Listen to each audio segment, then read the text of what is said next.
Chapter 10-11.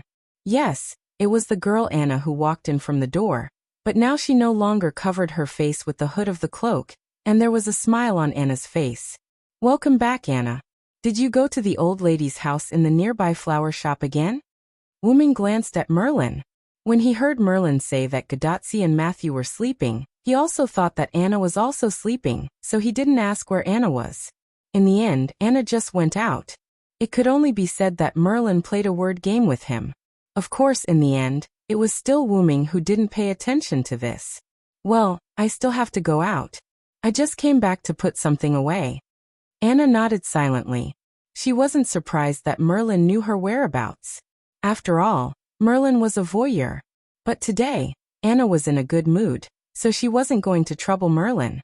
Later, under the puzzled eyes of Wuming and Merlin, Anna walked into the kitchen and immediately walked out.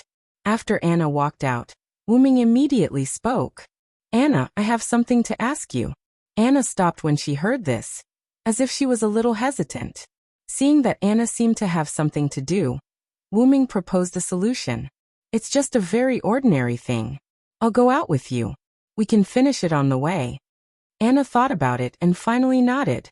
Later, Wuming and Anna walked out of the Chaldean embassy together. After seeing the two leave, Merlin walked into the kitchen to see what Anna had just taken or put away. As a result, he saw a plate on the kitchen table with a trace of cake left on it. This is the plate I put the butter cake on? Merlin's cry came from the kitchen, alarming the fufu upstairs. Gadotsi and Matthew did not hear Merlin's cry because of Merlin's illusion. On the street, Wuming glanced at the elven embassy behind him. He seemed to have heard Merlin's sorrowful cry. Or was Wuming hallucinating? Anna, on the other hand, noticed that the wailing belonged to Merlin, but she did not feel guilty at all. What's the matter? Anna's sudden question made Wuming ignore Merlin's sorrowful cry. I have something for you. Then Wuming waved his hand and a golden ripple appeared in front of Anna. A golden shadow appeared and fell out. Anna subconsciously grabbed it. This is the Holy Grail? That's right, Anna was holding the Holy Grail in her hand. However, Anna was a little puzzled. Why did Wuming give her the Holy Grail? I took this Holy Grail from Winterwood City. Sakura Madu, who was taken away by me, was sealed in the Holy Grail. Wuming's words made Anna's body tremble. As the first master she met, Anna was quite fond of the young Sakura Madu. After learning that Sakura Madu's entire world was burned down, Anna was more than once worried about what would happen to Sakura Madu after she left. Fortunately, in the end, Wuming promised to take good care of Sakura Madu, so Anna left without any worries. Anna originally thought that Sakura Madu would be taken to that place called Chaldea. In the end, Anna did not expect that Sakura Madu would be stuffed into the Holy Grail by Wuming. Cough cough. It's not that it's not good for her. The Holy Grail is more than half a magic furnace. Staying in the Holy Grail for a long time and receiving a large amount of magic power baptism, it's good for increasing her potential and ability as a magician. Wuming seemed to be forcing an explanation as he said it without blushing. At first, Wuming only wanted to temporarily store Sakura Madu in the Holy Grail and release Sakura Madu when he was free. In the end, who would have thought that a series of events would occur, causing Wuming to have no choice but to entrust the Holy Grail to Kingu. Fortunately, Kingu did not do anything to Sakura Madu, or rather, it did not discover that Sakura Madu was in the Holy Grail. In the end, after a series of events, it returned to Wuming's hands. However, what Wuming said about increasing Sakura Madu's ability was not false. When Sakura Madu came out of the Holy Grail, her magic circuit and the quality of her magic power would be greatly improved. Wuming came to find Anna to exchange Sakura Madu with Anna. At the very least, Sakura Madu and Anna had to meet. When to release Sakura Madu from the Holy Grail was also up to Anna to decide. You probably think that you appeared because of Gorgon, but I think that you appeared because of Sakura Madu. After Wuming finished speaking, he closed his mouth, and Anna also fell into silence. The two of them did not stop walking. As Anna, who was extremely compatible with Sakura Madu, and both of them were quite young, the relationship between Sakura Madu and Sakura Madu was no longer limited to the relationship of master and servant. The two of them were already friends, and even the only family. Perhaps Sakura Madu, who was sleeping in the Holy Grail, subconsciously summoned Anna in this era. But no matter what, Sakura Madu was fine, and that was the most important thing. Anna, is this the place? Wu Ming's words pulled Anna back from her thoughts. Anna looked up and saw that she had already arrived in front of a shop with all kinds of flowers. Yes, it's here. Anna nodded. Wu Ming squatted down and touched Anna's little head. I also know about her situation. After the human nature fever is over, I will properly deal with her problem. But for now, you should keep the Holy Grail and her safe. Then Wu Ming stood up, turned around and left. While Anna continued to be in a daze, an old woman walked out of the flower shop with some trembling. Anna, you're back. Hearing the old woman's voice, Anna instantly hid the Holy Grail under her cloak. Yes, Grandma, I'm back. Did the plate with the butter cake properly return to its original position? Oh, sure enough, the butter cake brought by Anna is more delicious than the one I made. This old woman also rarely enjoyed it. The old woman seemed to be reminiscing, her squinted eyes slightly opened. Anna knew that this old woman was too old to taste anything, but at this moment, the old woman was really reminiscing, which meant that she tasted the flavor of the butter cake. Anna didn't notice this before. Obviously, someone did something to the butter cake.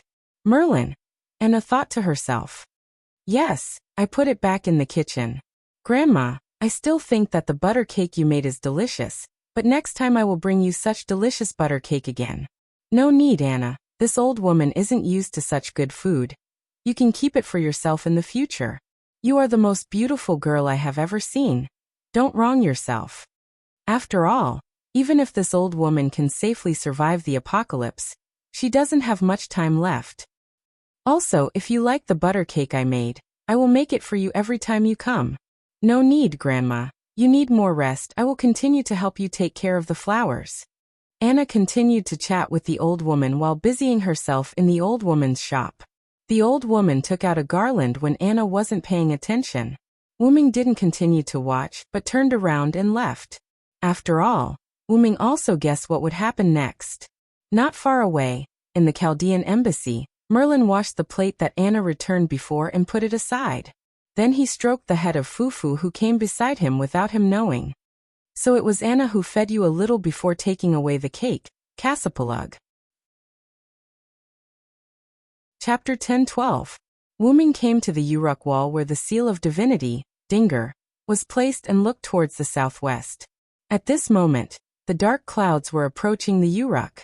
Although the sea of black mud could not be seen with the naked eye, Wu Ming could still feel that the sea level was rising. The sea of black mud that was blocked by Nabistan's tooth was getting more and more turbulent. As the last few humans in the north had retreated into the Uruk, countless Ramu that could not find any living humans were wandering around the vast land outside the Uruk. They were going crazy because they could not enter the Uruk. However, the number of the mermaid Kururu, one of the 11 mythical beasts, was decreasing. It seemed like the other Ramu had killed them and turned them into Ramu. However, no matter how many Ramu there were, they could not enter the wizardry barrier that was set up by Wu Ming's relic above the Uruk. Bless the world with this body, my god. Treat, level, A++ type, wizardry relic distance, maximum catch. Hyunryong, who was defined as a god, was separated from the humans and returned to heaven. This relic was created by the humans' belief in Hyunryong. It was the last bit of power that protected the humans. It represented the separation of humans and God, which was the gradual disappearance of mysteries. After that, the era of gods would completely disappear, and the humans would usher in their own era. The specific effect was that mysteries that were malicious to the humans would be annihilated while mysteries that were kind to the humans would be weakened. This relic represented the irreversible force of the separation of humans and gods, and the disappearance of the era of gods. Although it had a certain effect on Wu Ming and the rest, it only weakened them and did not affect them much. To the mythical beasts, not only were they separated, but they were also hostile to the humans. Therefore, when the light film shrouded the Uruk, a small number of Ramu and Kururu in the Uruk light film were physically separated. However, if it was to deal with Tiamat, this relic might not be enough to separate her. Therefore, as long as Tiamat personally came, the human race would definitely perish. However, no matter how hard Wu Ming looked, he could not see a trace of Tiamat's figure. Hiding underground was even more ridiculous. Zhuge Kongming had already moved the Stone Warrior 8 formations to the southeast. If Tiamat was moving underground, they would be able to discover it. Since there was no sign of Tiamat, it was obvious that Tiamat had not moved at all. Do you think that Ramu alone can destroy mankind? Or does Tiamat have other secrets? Wu Ming muttered to himself. Wu Ming believed that the latter was more reliable. At the very least, these Ramu were Tiamat's children. If they could not defeat them after a long time, they would definitely attack Tiamat. His Excellency Hianriyang. A lively childlike voice entered Wu Ming's ears. Wu Ming turned his head and found that it was Nuwakamaru. There were 2 people behind him. They were the remaining 2 lancers who were guarding the north wall. The soldiers at the north wall had retreated, so they naturally retreated as well. Everyone, how have you been? Wu Ming greeted them. His Excellency Hianriyang is thinking about Tiamat's matter? Musasobo Benkei, who followed Nuwakamaru to Wu Ming's side, looked into the distance and said in a muffled voice, Tiamat hasn't moved for so long. There must be something going on. Leonidas I answered Musasobo Benkei. We can't continue to waste time with Tiamat. If she doesn't come to us, we have to go to her. Wu Ming's face became firm. They might have to take the initiative to attack. When Nuwakamaru and the other 2 heard this, their faces changed like Wu Ming's, but they also agreed with Wu Ming's words. They had no way to waste time with Tiamat. Several servants belonging to the Uruk were cut off from Gilgamesh's magic supply. They had to rely on food to survive. In addition, all the existing humans in this era were gathered in the Uruk. The food could not last for more than a few days. When the time came, there was no need for Ramu and Tiamat. The humans would starve to death. Your Excellency, do you mean that Tiamat is deliberately wasting time with us? However, Wu Ming shook his head and denied Musasobo Benkei's words. She doesn't need to do this. I suspect that Tiamat is restricted by something and can't move for a while. It was said that Tiamat had a huge dragon body. She only used her body to carry out physical attacks, and humans would be easily defeated. Therefore, Wu Ming believed that Tiamat was temporarily unable to move for some reason. Wu Ming decided to go back and ask Enkidu. She should know about Tiamat. Looking at the gradually darkening sky, Wu Ming shook his head. Let's wait until tomorrow to let everyone have a good rest tonight. Let's have a good rest tonight. If there's anything, we can discuss it tomorrow. The 3 of them nodded as they understood what Wu Ming meant. At this moment, Tiamat could not move, and the demonic beasts outside Uruk could not enter. Now was a precious and rare time to rest. How could they not make good use of it? It was a quiet night. Whether it was a king or a civilian, whether it was a servant or a master, everyone had a good rest. After all, with Wu Ming's noble phantasm, they did not have to worry about the invasion of demonic beasts. In the Chaldean embassy, Wu Ming woke up early in the morning and began to prepare breakfast. That's right, Wu Ming stayed in the Chaldean embassy last night. As for the room, Wu Ming slept on the roof. The Mesopotamia region was not said to be like spring all year round, but the temperature difference between summer and winter was not very big. Even if he slept outdoors, it would be fine, not to mention that Wu Ming was a servant. I slept so well last night, Gadatsi yawned as she walked down the stairs and came to the first floor. Yes, Senpai. When the doctor contacted me this morning, he said that Senpai's body had an unprecedented rest in all aspects. Matthew echoed behind Gadatsi. Fufu, who was like a squirrel, also called twice. Fufu is also very energetic. Matthew picked up Fufu. Gadatsi did not answer Matthew's previous question because she saw Wu Ming. Assassin, you can cook? Gadatsi looked at Wu Ming, who was wearing a Mesopotamia apron, carrying a stack of food that she did not know the name of, to the table. There were several plates on the table, all of which were filled with food that Gadatsi had never seen before. It smells so good. Matthew also ignored the previous topic because of Wu Ming's food. Whoa, I haven't heard of this food for many years. It reminds me of the story of the king, who often went to the kitchen to steal food. Merlin also walked down the stairs in a strange manner. Wu Ming glared at Merlin.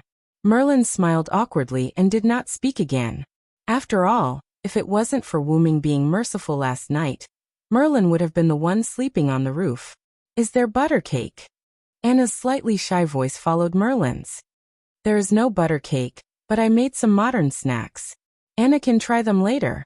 Mesopotamia's butter cake was somewhat different from modern butter cake, so Wuming did not try to make it, but he did bake some modern snacks.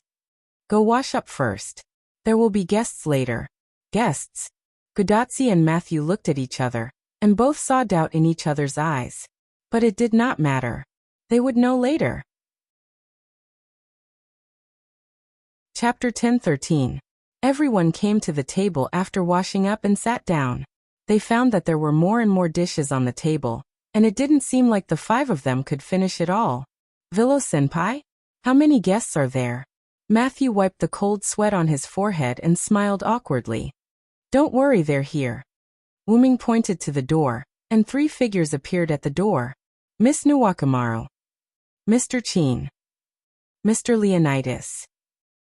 Matthew was surprised. Mr. Fujimaru, Mr. Matthew, long time no see. Nuwakamaru greeted them calmly, but she didn't have much contact with Chaldea, so she didn't say much. Musasobo Benkei and Leonidas I were the same. The 3 of them were either at the northern wall or at the temporary stronghold built in the northwest, while Fujimaru and the others were either in the Uruk or the dense forest in the south. Although they were familiar with each other, they were only familiar with each other. In terms of familiarity, Wuming was much more familiar to Nuwakamaru than Gudatsi and the others. Nuwakamaru and the others sat down calmly, but the inexplicably lengthened table and the dishes on the table still couldn't be finished by 3 more people. At this time, a lively voice came from the door. Yo, big sister, I'm here. Quizzard dragged the weak leopard man into the Chaldean embassy. She found a seat and sat down, and instantly threw the leopard man to the seat next to her. Miss Quizzard is here too. Matthew was surprised again. Gudatsi was quite interested in the leopard man's current state, but she could probably guess that he was beaten up by Quizzard because he provoked Quizzard. I was invited by Hyunryong for breakfast. Quizzard smiled sweetly at Gudatsi. So Nuwakamaru and the others are the same? Gudatsi guessed. Yes, Mr. Fujimaru, we're not the only ones invited. As if agreeing with Nuwakamaru's words, another person, or rather a golden king, came in from the entrance of the Chaldean embassy. Ha ha ha ha, this king's arrival, the entire Chaldean embassy seems to be a lot brighter. The newcomer was naturally Gilgamesh. King Gilgamesh. This time, Gudatsi and Matthew were shocked. They really didn't expect Gilgamesh to be among the guests. What's the point of being so arrogant? Even if it's brighter, it's all because of this goddess. Ishtar, who came in later, crossed her arms and looked at Gilgamesh with disdain. Oh, the goddess of greed even wants to take this king's glory for herself. Gilgamesh mocked mercilessly. You shiny golden guy? I hope you die of overwork. However, before Gilgamesh and Ishtar could quarrel, Siduri's figure came in. Okay, king and goddess. Today you were invited by Hyunryong Sama to enjoy breakfast. You can't be so rude. Her words, which were neither flattering nor harsh, made Gilgamesh and Ishtar both shut their mouths. Siduri, the 2 of them really can't do anything to you. Enkidu, who had a smile on his face, walked in holding Fambaba's hand. You're exaggerating. Siduri bowed. In this regard, Gudatsi and Matthew were almost stunned. Good heavens, all the powerful forces of this era had gathered together. However, only Wuming knew that Ereshkigal was still missing, but that couldn't be helped. After all, she couldn't leave the underworld. Okay, everyone, hurry up and take a seat. This is my cooking that I haven't made for a long time. Hurry up and try it. Hearing this, Gilgamesh and the others also sat down. Seeing so many powerful gods and kings sitting next to them, Gudatsi and Matthew were a little uncomfortable. The 2 were still thinking about whether to change seats. However, Gilgamesh also said that this banquet was hosted by Wuming after all, and even he couldn't steal the limelight. What he meant was, no matter who was in charge, they could sit anywhere. Everyone began to enjoy the food. At this moment, it was as if they really obeyed Gilgamesh's order. Everyone, including Gudatsi, was no longer restrained and completely let go of their limbs. Leonidas I and Musasobo Benkei competed in drinking, quizzard, as the big sister, played with Gadotsi. Matthew and Anna discuss which snacks Wuming made were delicious. Gilgamesh and Ishtar were once again at each other's throats. And Siduri was the lubricant between them. Enkidu looked at this scene and smiled helplessly, then looked at Wuming, who was chatting with Nuwakamaru. As for the leopard man, he was bragging with Fimbaba and Fufu, but he was ignored by the two beasts. Now it didn't seem like they were facing the coming doomsday at all, but more like an ordinary party. Roman, who was in Chaldea and watching this scene through Gadotsi's bracelet, sighed. I really don't know whether to be happy or sad. By the way, Roman showed a tangled expression. Roman was happy to see everyone in a good mood, but their good mood made Roman a little worried. After all, there was still the threat of Tiamat. However, Leonardo da Vinci didn't care so much. Instead, he smiled. This is a bit like a different version of The Last Supper. The Last Supper that Leonardo da Vinci made before his death seemed to be comfortable, but it was actually a crisis. Now the banquet in the Chaldean embassy was just like that. You're so careless. Roman rolled his eyes at Leonardo da Vinci. This was probably the benefit of being a servant. There was no need to think too much. But no matter how you look at it, it's breakfast. Looking at the harmonious table in the monitor, Roman gave up complaining about Leonardo da Vinci, and he gradually immersed himself in this warm scene. After all, it's good to do this occasionally, isn't it? I'm hungry. I'm going to get a cup of coffee. Roman got up and left the monitor. However, Leonardo da Vinci sat in Roman's position and waved at Roman like a rich man. By the way, help me get a cup. The cup is next to the coffee machine. Thank you. Yes, understood. The meal was very fast, and the delicious food that everyone enjoyed in Chaldean embassy was quickly wiped out. After that, everyone went to the highest floor of the tower, Gilgamesh's office, between the throne. Gilgamesh, who was sitting on the high throne, glanced at the people standing neatly in front of him, and immediately spoke.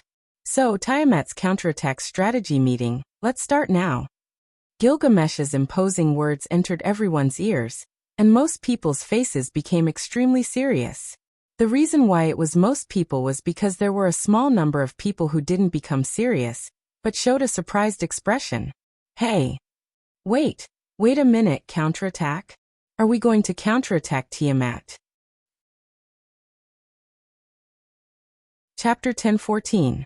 Matthew and Gadotsi were the only two people who were surprised. That's right. I think you have also noticed that we don't have much food left, and all the humans in Mesopotamia have gathered in the Uruk. Although there is no problem for the time being, in a few days, the shortage of food will appear, and we will be in trouble. Gadotsi and Matthew heard Wuming's words and instantly understood. After all, they were modern people, and they could understand what would happen in the Uruk through the usual compulsory education.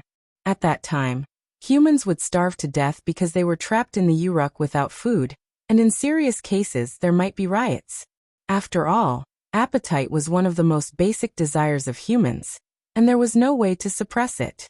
Once it broke out, it would be more terrible than a natural disaster. Outside the Uruk were Ramu, and humans could not go out to look for food. Only servants could do it, but there was no way to get food for so many people with only a few servants. Therefore, the only way was to take the initiative to attack, and the main attacker was Wuming. Wuming talked to Gilgamesh last night about this matter, and Gilgamesh also agreed. In fact, whether we take the initiative to attack or wait for Tiamat to attack, our chances of winning are very low. Leonardo da Vinci's voice came from Gadotsi's bracelet. After all, the opponent was the god of creation. So whether we take the initiative to attack or passively defend, the probability of winning is almost the same. Although Roman's words were discouraged, it also meant that taking the initiative to attack was better than passively defending. Why didn't Tiamat take the initiative to attack? Gadotsi was quite puzzled. That's because Mother is bound. Enkidu stood up. Bound. Matthew could not help but be stunned. And that's the binding that Tiamat put on herself. Wuming interrupted. What? Whether it was Gadotsi, Matthew, or the others, they were more or less surprised by this. Why? Gadotsi asked. She didn't understand why she would impose restrictions on herself. Because Mother has always loved humans and their children, That's why she added restrictions to herself. Enkidu, who had fused with Kingu, was well aware of this. Wuming had also asked Enkidu about this last night. At this moment, Gilgamesh, who was sitting on the throne, suddenly interrupted. Do you know that humans are evil? Humans are evil. Gudatsi and Matthew looked at each other in confusion. The two goddesses, Quizzard and Ishtar, had a serious look in their eyes. It was obvious that the two of them knew that humans were evil. Humans are evil. Roman from Chaldea repeated silently. Humans are evil beasts of original sin. There are a total of 7 original sin beasts, and they are disasters that can destroy humans. Merlin also spoke. But in the end it was still Roman who explained. Humans are evil refers to various disasters that threaten human history and destroy humans. They are born from human civilization and grow stronger with the development of human civilization. They will destroy the civilization from the inside of human society. They are like cancer cells. Furthermore, as long as human beings exist, this evil will not disappear. It will grow stronger with the development of human civilization. To put it simply, it was an existence that accompanied humans. Because of the disasters caused by the bestial nature of humans, humans are also called beasts. Tiamat is the second beast that holds the principle of return, Beast 2. Merlin finished Roman's sentence, then looked at Wuming and signaled for Wuming to continue. With a helpless smile, Wuming spoke. The essence of human evil is human love. It is precisely because of this that Tiamat, who loves her lover and her children, will become one of the human evils. Gudatsi and Matthew suddenly understood. After that, Wuming inexplicably thought of the human final trial he encountered in the box garden world. Moreover, human evil is not the evil that destroys humans, but the evil that destroys humans. That is, the existence that humans need to overcome. Only by overcoming it can humans continue to develop. Therefore, in a sense, it is not wrong to call it the human final trial. After all, human evil is a disaster for humans, and it is not wrong to call it the human final trial. The existence that needs to be overcome. Human final trial. Matthew and Gudatsi, who were present as humans, muttered silently. Seeing Gudatsi and Matthew in deep thought, Wuming walked in front of the two, stretched out his hand, and gave them a knock on the head. Ah, it hurts. Senior Villo. Gudatsi covered her head with tears and looked at Wuming. Matthew performed better than Gudatsi. He did not cry out in pain, but she also covered her head. Although it is said that the human final trial needs humans to overcome it, it is just a formality. It is not necessary for humans to overcome it. For the self-destruction mechanism of humans such as the 7 human evils, the suppression force has already prepared a corresponding safety device, which is the 7 crowned servants. The shaped moon world is different from the box garden world. In the box garden world, the human final trial is a special existence. To defeat, kill, or even overcome the other party requires special conditions. The most critical condition is that you must have the identity of a human. The human final trial, in the shaped moon world, is just a title that Wuming casually said. It has no special power, so humans do not need to overcome it personally. Seeing the doubts on their faces, Wuming directly gave an example. The first Hassan you have seen is the crown assassin. These words directly made Gudatsi and Matthew almost fall to the ground. They knew that the first Hassan was very strong, but they didn't expect the other party to have such an identity. In other words, the reason why the first Hassan helped us is because of the appearance of one of the human evils. However, no one answered Gudatsi's question, because the people present were very clear that Tiamat had undergone a qualitative change. She was no longer a simple human evil. Even the first Hassan couldn't even get close to Tiamat. All of this was attributed to the root black mud. And it was precisely because of this that Wuming took all the burden on himself. Emotionally, only Wuming could deal with Tiamat, who was infected with the root black mud. Others were easily eroded by the black mud and assimilated. Reasonably, the root black mud and Wuming had a great relationship. The reason why Tiamat was infected with the root black mud may have an indirect relationship with Wuming. Therefore, Wuming had to take on this burden.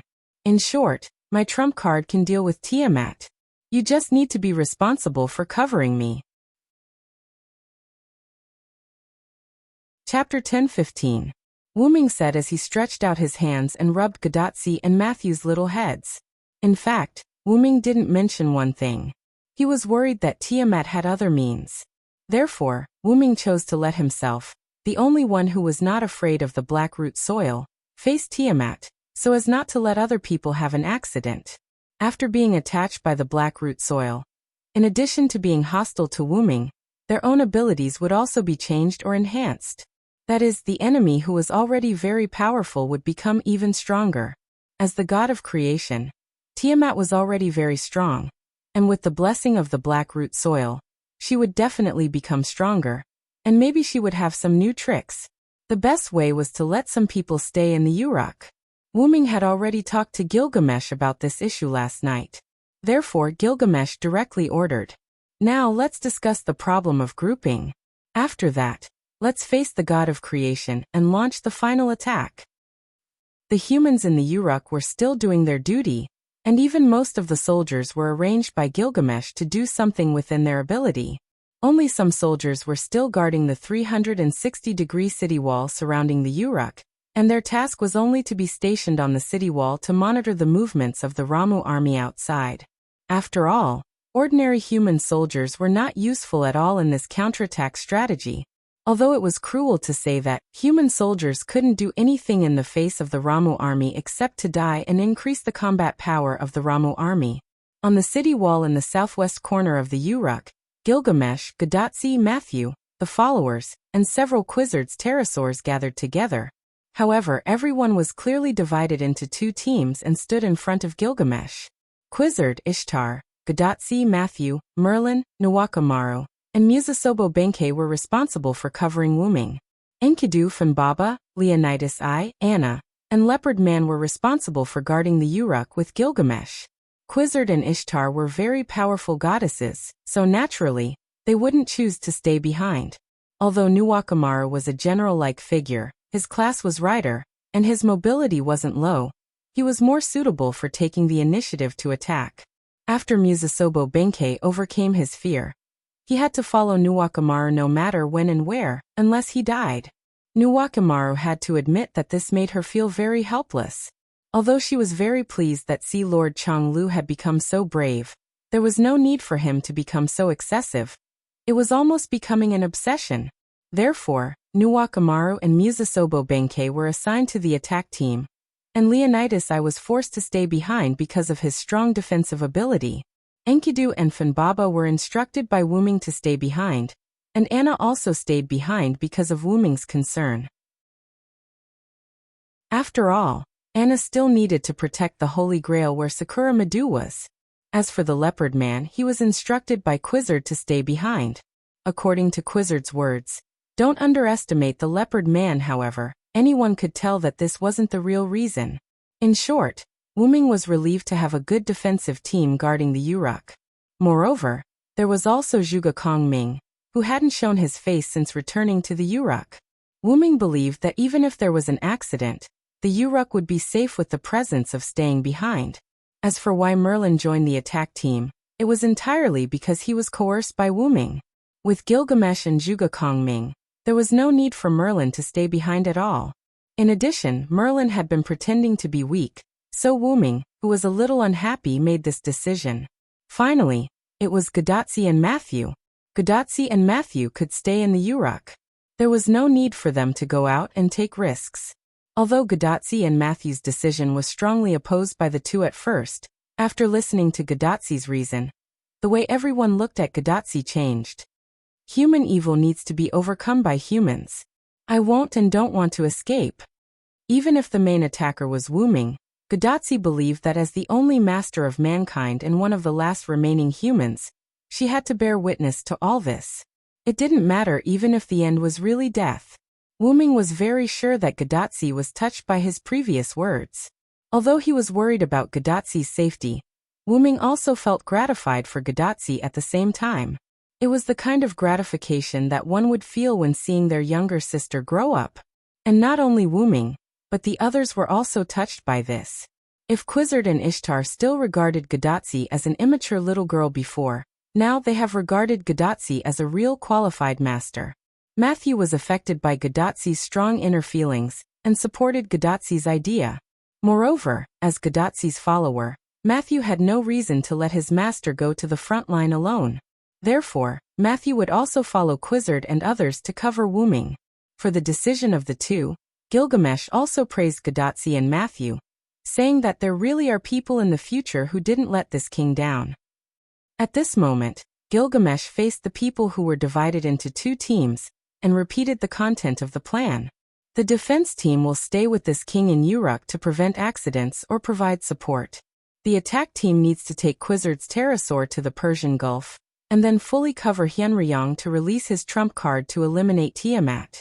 Of course, your own safety is the prerequisite, that's all. Is there a problem? No. Although only Gadotsi and Matthew answered, in fact, Gilgamesh was talking to Gadotsi and Matthew. After all, everyone else was a servant. To put it bluntly, the servant's body was not the servant's body. If they died, they would die, and there would be no image. But if Gadotsi and Matthew as human beings had an accident, there would be no room for recovery. Then, Roman's voice came from Gadotsi's bracelet. According to the detection, the number of Ramu on the land has exceeded 300 million, and it is still increasing. The speed of the increase of Ramu is also rising rapidly. Roman and Leonardo da Vinci in Chaldea looked at the number of Ramu on the screen that was still increasing, and they couldn't help but frown. Although this was bad news, there was also good news at the same time. However, these Ramu can only move on the ground. There are no aerial units yet. After all, there was already the winged mermaid Kururu that could fly in the sky, so Roman also paid attention to it. But there is no guarantee that there will not be any enemy flying units, so when you get close to Tiamat, you must be very careful. Don't relax your vigilance against the Ramu just because they can fly. Leonardo da Vinci also warned. Of course, he was still talking to Gadotsi and Matthew. Yes, we understand, Leonardo da Vinci. Gadotsi nodded seriously. Finally, as the Uruk king, Gilgamesh issued the final order. So let's go, everyone. This king is looking forward to your triumphant return. Chapter 10:16. The three Quetzalcoatlus carried Gadotsi, Matthew, Nuwakamaru, Musasobo Benkei, and Merlin respectively. Quizzard rode on her exclusive Quetzalcoatlus and flew into the sky with the five of them. Ishtar and Wuming both had their own means of flight, so they didn't need Quizzard's Quetzalcoatlus. Under the gaze of the few people stationed in Uruk led by Gilgamesh, the four Quetzalcoatlus, Tianzhou, and a figure who flew into the sky without catching any tools left one after another. Thus, the plan to counterattack Tiamat officially began. In a place where no one could see, Gilgamesh's mouth moved slightly. The future of mankind, please. Because Rama didn't have the ability to fly, and Kururu was close to extinction, the attack team didn't encounter any obstacles in the sky. They soon arrived at the original Persian Gulf coastline. The reason why it was called the original Persian Gulf coastline was because this place had long been submerged by the sea of black mud, and the sky had long been covered by dark clouds, and no trace of sunlight could be seen. Roman, who had repeatedly confirmed the location through the electronic map in Chaldea, spoke with great certainty from Gadotsi's bracelet. It's here. Looking at her bracelet, Gadotsi nodded, then looked at Wuming, who was flying beside her. From here on out, we must be vigilant. After all, the real sea was in front of them, and the depth was different from the submerged land. There was no guarantee that there would be something hidden. In that case, let's fly higher first. After Quizzard finished speaking, the four Quetzalcoatlus all flew higher. Gadotsi was wearing a special magic dress made by Leonardo da Vinci. Even if they flew higher, it wouldn't affect Gadotsi's breathing. Ishtar also increased his altitude. On the other hand, Wuming did not increase his altitude. In fact, he even lowered his altitude. That's right, he did this to cover everyone, which was the so-called bait. Danger was often called danger, because it was often hidden in the dark. If the hidden danger could be brought to the light, then Gadotsi and the others would be much safer. Naturally, Wuming, who was the strongest, would take the risk. And Wu-ming didn't believe that there was no danger in the sea of black mud. Sure enough, a mouthful of black mud suddenly jumped out of the black mud and bit at Wu-ming.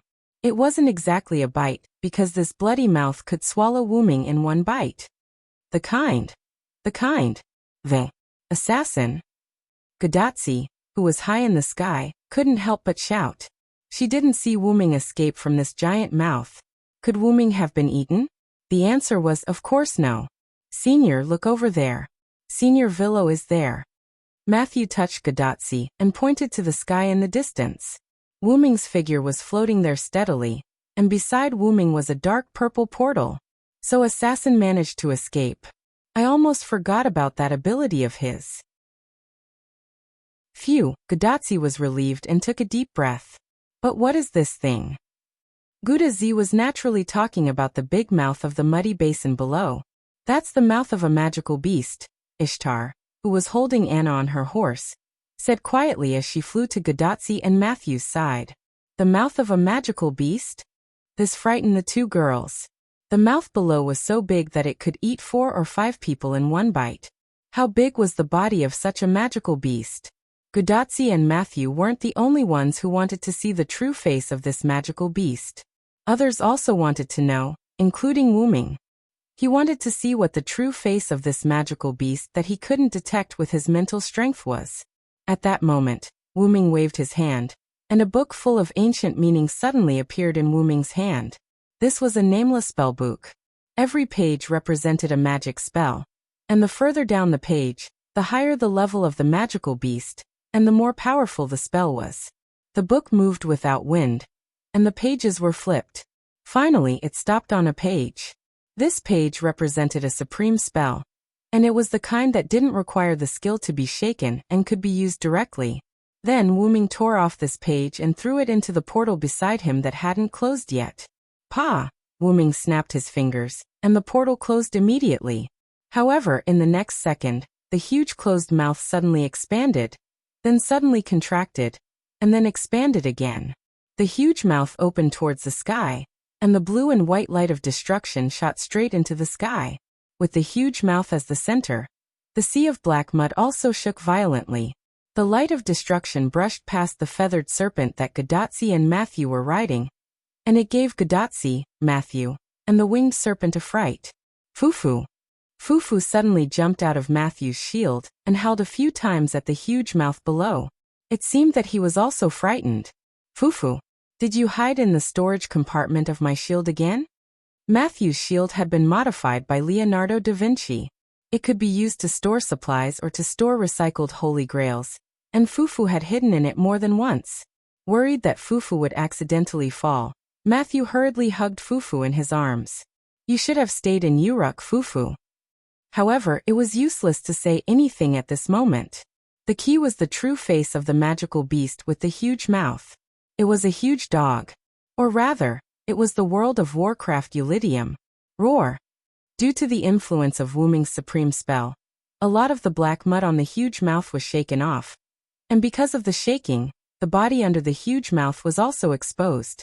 It was a huge red-haired dog on all fours, and there was even a lot of black mud on its red hair. The World of Warcraft Eulidium. Godatsi couldn't believe it. This was a magical beast that was even bigger than the magical beast commander. At this moment, the winged serpent carrying Merlin approached, and Merlin's voice also reached Godatsi's ears. This is the real son that Tiamat gave birth to alone, one of the 11 sons of Tiamat, the World of Warcraft Eulidium. That's right.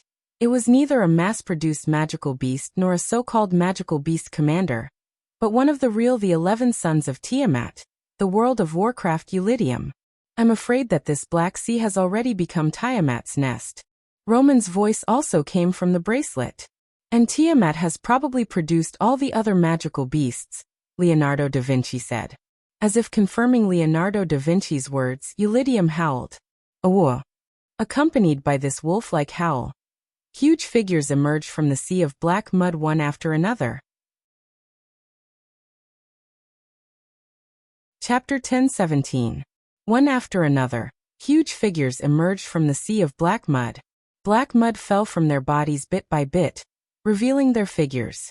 Ulidim, who had the appearance of a wolf dog, the venomous snake Bashmu, the huge sun lion Ugal, the three-horned lion dragon Ugal, the seven-headed snake Muxiomafu, the demonic bull Catholicu, who had abandoned the appearance of a human bull and appeared on all fours Kitabliru, who had also abandoned the appearance of a scorpion and turned into a giant scorpion, Mashuxiu, who had 4 legs, the angry snake Kururu, who had abandoned the appearance of a mermaid and turned into a giant fish, beast Debrutu, who had obtained the appearance of a shark and was known as the Tempest, and Tiamat's last son, the Chaos Mudman with the same name and identity as the father of gods, Ramu.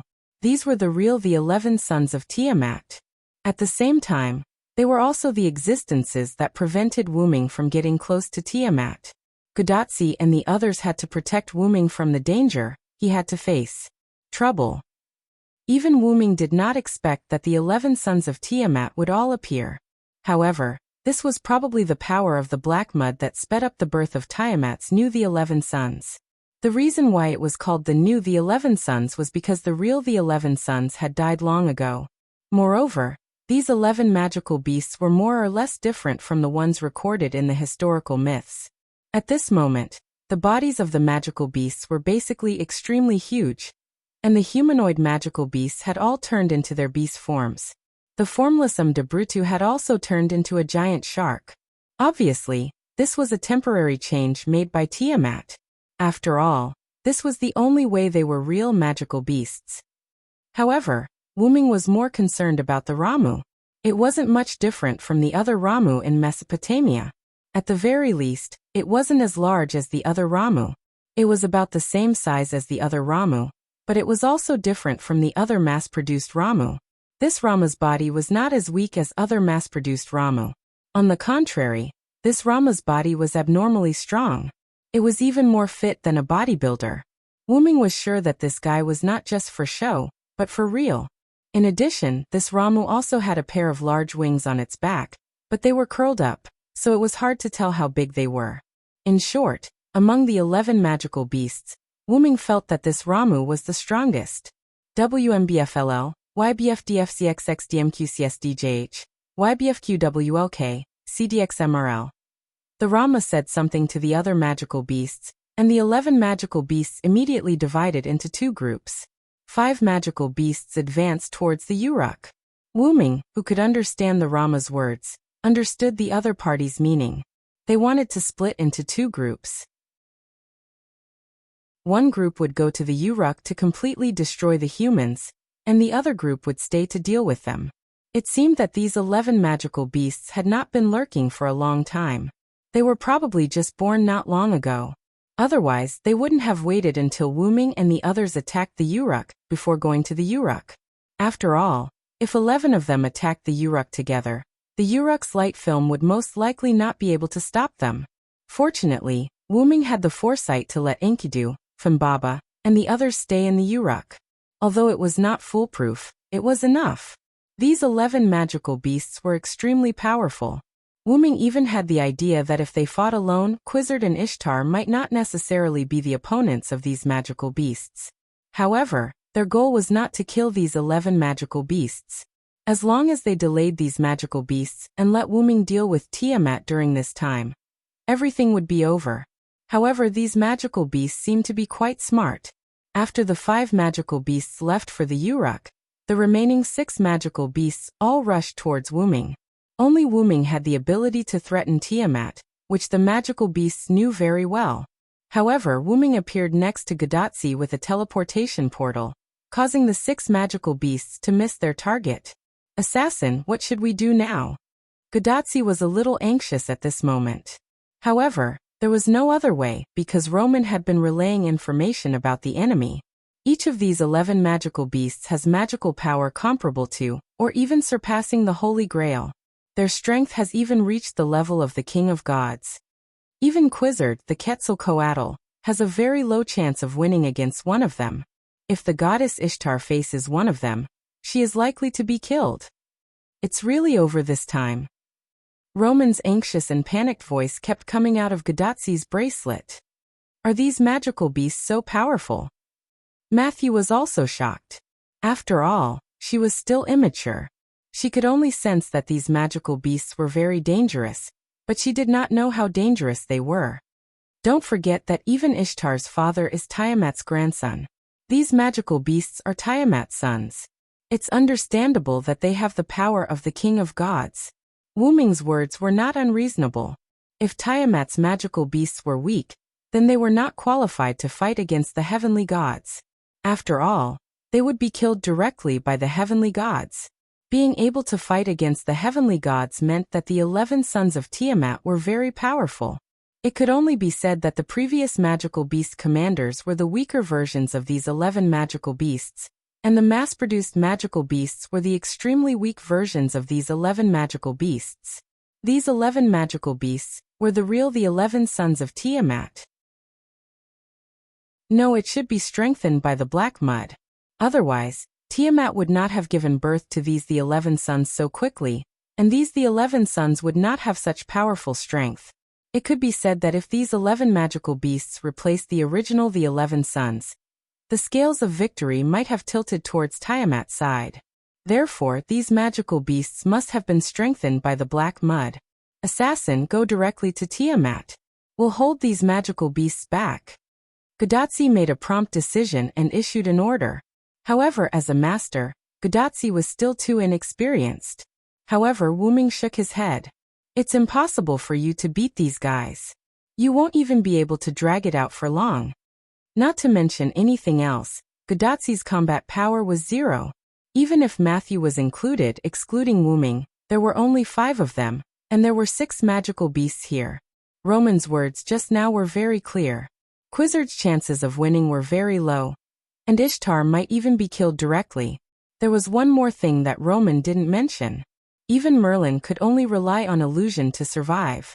It was difficult to win in a 1-on-1 situation, let alone a 5-on-6 situation. What's more, there was another extremely frustrating thing. 5 against 6 was just a hypothesis, because Matthew, Nwakamaru, and Musasobo Benkei were useless at this moment. Therefore, the real situation was actually 2 against 6. Chapter 10:18. Then what do we do now? Everyone turned their attention to Wu Ming, including Merlin. Wu Ming looked at the 6 magical beasts that were charging at them again, thought for a moment, and then said something that made everyone dumbfounded. I'll hold off these 6 magical beasts, you guys go snipe Tiamat. As soon as he said that, everyone's eyes widened. Wait a minute, you're going to deal with 6 magical beasts? Gudatsi said worriedly. The strength of these magical beasts was obvious to all. This was no joke. I'm afraid we can't kill Tiamat. This sentence came from Merlin. The 6 magical beasts only attacked Wu Ming and ignored the others. This meant that only Wu Ming had the ability to threaten Tiamat. If they couldn't even defeat these magical beasts, how could they deal with Tiamat? There was another point that others didn't know, but Merlin knew very well. First, Hassan couldn't even get close to Tiamat now, let alone them. Without the strength, they probably couldn't even get close. How could they fight? However, Wu Ming's words changed. That's why I asked you guys to snipe. That's right, Wu Ming didn't think that they could get close to Tiamat, but they didn't need to, they could just snipe from afar. Immediately, everyone turned their attention to Ishtar. Ishtar was stunned at first, then held her head and looked like she was about to break down. Wait a minute, I can't even defeat these magical beasts. How can I deal with Tiamat? Ishtar's eyes were filled with tears, and she looked like she was going to die. This was a good reason, but don't you still have Gugulana? Wu Ming spread his hands and suddenly looked like he didn't care. TSK. Suddenly Ishtar's body froze. However, Gudatsi and Matthew looked happy. Right, I almost forgot that Miss Ishtar has the Bull of Heaven. Ishtar. It's up to you now. The 2 of them cheered Ishtar on. If it doesn't work, we'll just use Gugulin to escape and switch places with me.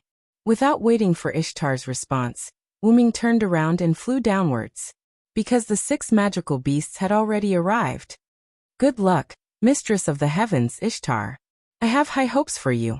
After Wu Ming said some words of encouragement, he directly started fighting with the 6 magical beasts. There's no time to lose. Let's go over first. At that moment, Quizzard also seized the opportunity created by Wuming and commanded the pterosaurs to fly towards Tiamat. Wait a minute. Ishtar's sorrowful cries served as a prelude to the battle between Wuming and the 6 magical beasts. On the Uruk side, Gilgamesh had already returned to the top of the divine tower. He did not do anything and just closed his eyes and waited quietly.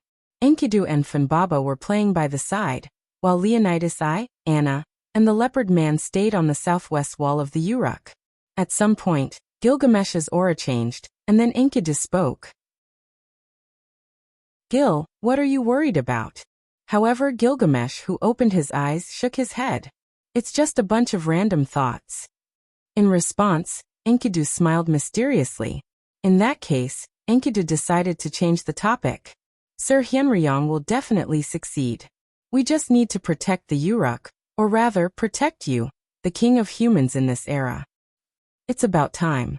Gilgamesh, who was leaning against the throne, rested his face on his arm and glanced toward the southwest. Boom! The sound of a boulder hitting the ground echoed in the sky, and the entire Uruk was shaken. Looks like it's here. Enkidu stopped smiling and hugged Funbaba. That's right, both Enkidu and Gilgamesh knew that the Uruk would definitely be attacked.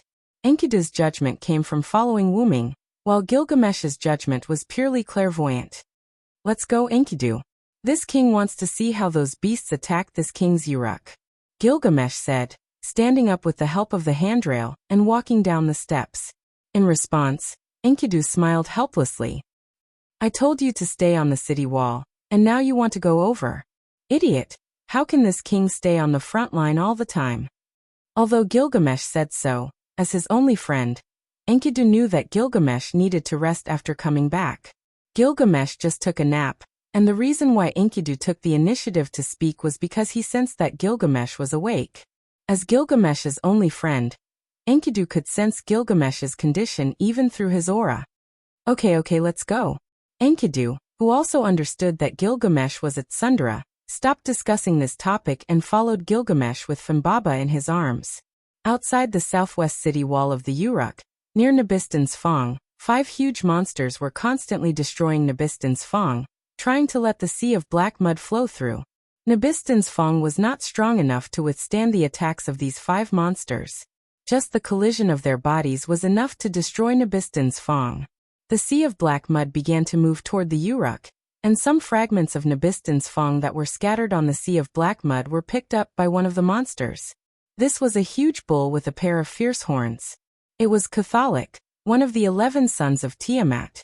Obviously, even if Catholic transformed from his human form to his beast form, he was still the strongest among the 11 sons. No, it should be said that he was stronger in his beast form. He was holding a sharp fragment of Nabistan's Fong, and he suddenly threw his head toward the Uruk sky. Whoosh! The fragment rushed toward the Uruk at high speed like a bullet. When the fragment reached the highest point, it began to fall in an arc, and then directly entered the light film of the Uruk. It fell heavily in an open space, smashing a big hole.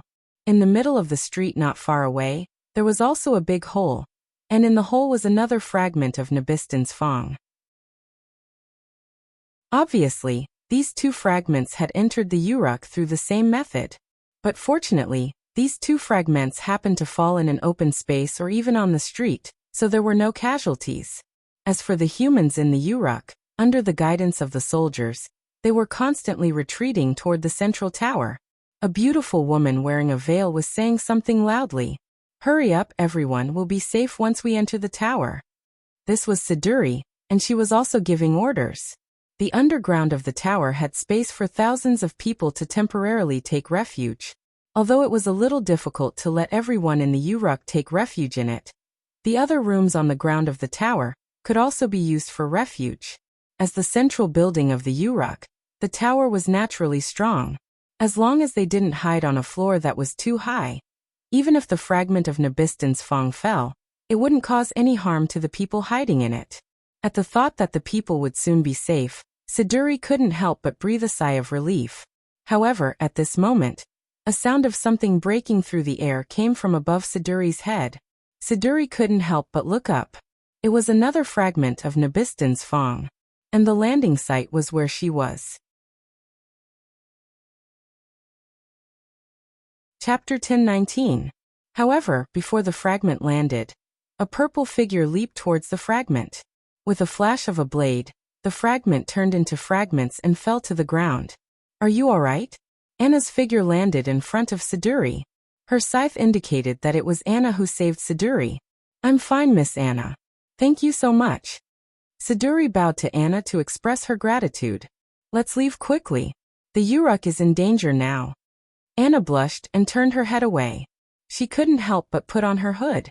Yes, Miss Anna should be careful too. However, Siduri didn't retreat in the direction of the tower. Instead, she ran towards the crowd. She needed to guide the crowd. This was not only her duty as a witch chief, but also her duty as a human to help her fellow humans. Seeing that Siduri was covering some of the frightened crowd while leaving, Anna took off her hood. That's why I hate humans the most. However, Anna's heart was the complete opposite of what she said. However, she didn't have time to sigh. A few more fragments fell from the sky. Anna jumped up again and prepared to use her undying slaughter blade. Kipar to cut these fragments into pieces one by one. However, these were still fragments of Nabistan's Fong. It was difficult for Anna to cut them into pieces. However, if she didn't cut them into pieces, the fragments would destroy the surroundings and affect the people who hadn't retreated in time. Not good. Finally, something unexpected happened.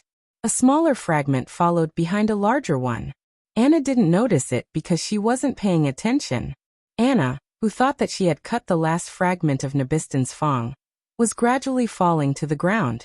At this moment, a tiger's roar echoed through the sky. Roar. Kacha bang. Finally, the last piece of debris was completely shattered. Along with Anna, a yellow leopard fell to the ground. Although she made a tiger's roar, as expected, we still have to rely on the warriors of the forest. The great leopard man. Roar. Anna looked at the leopard man in disdain. She didn't say anything. After all, it was a fact that he helped her.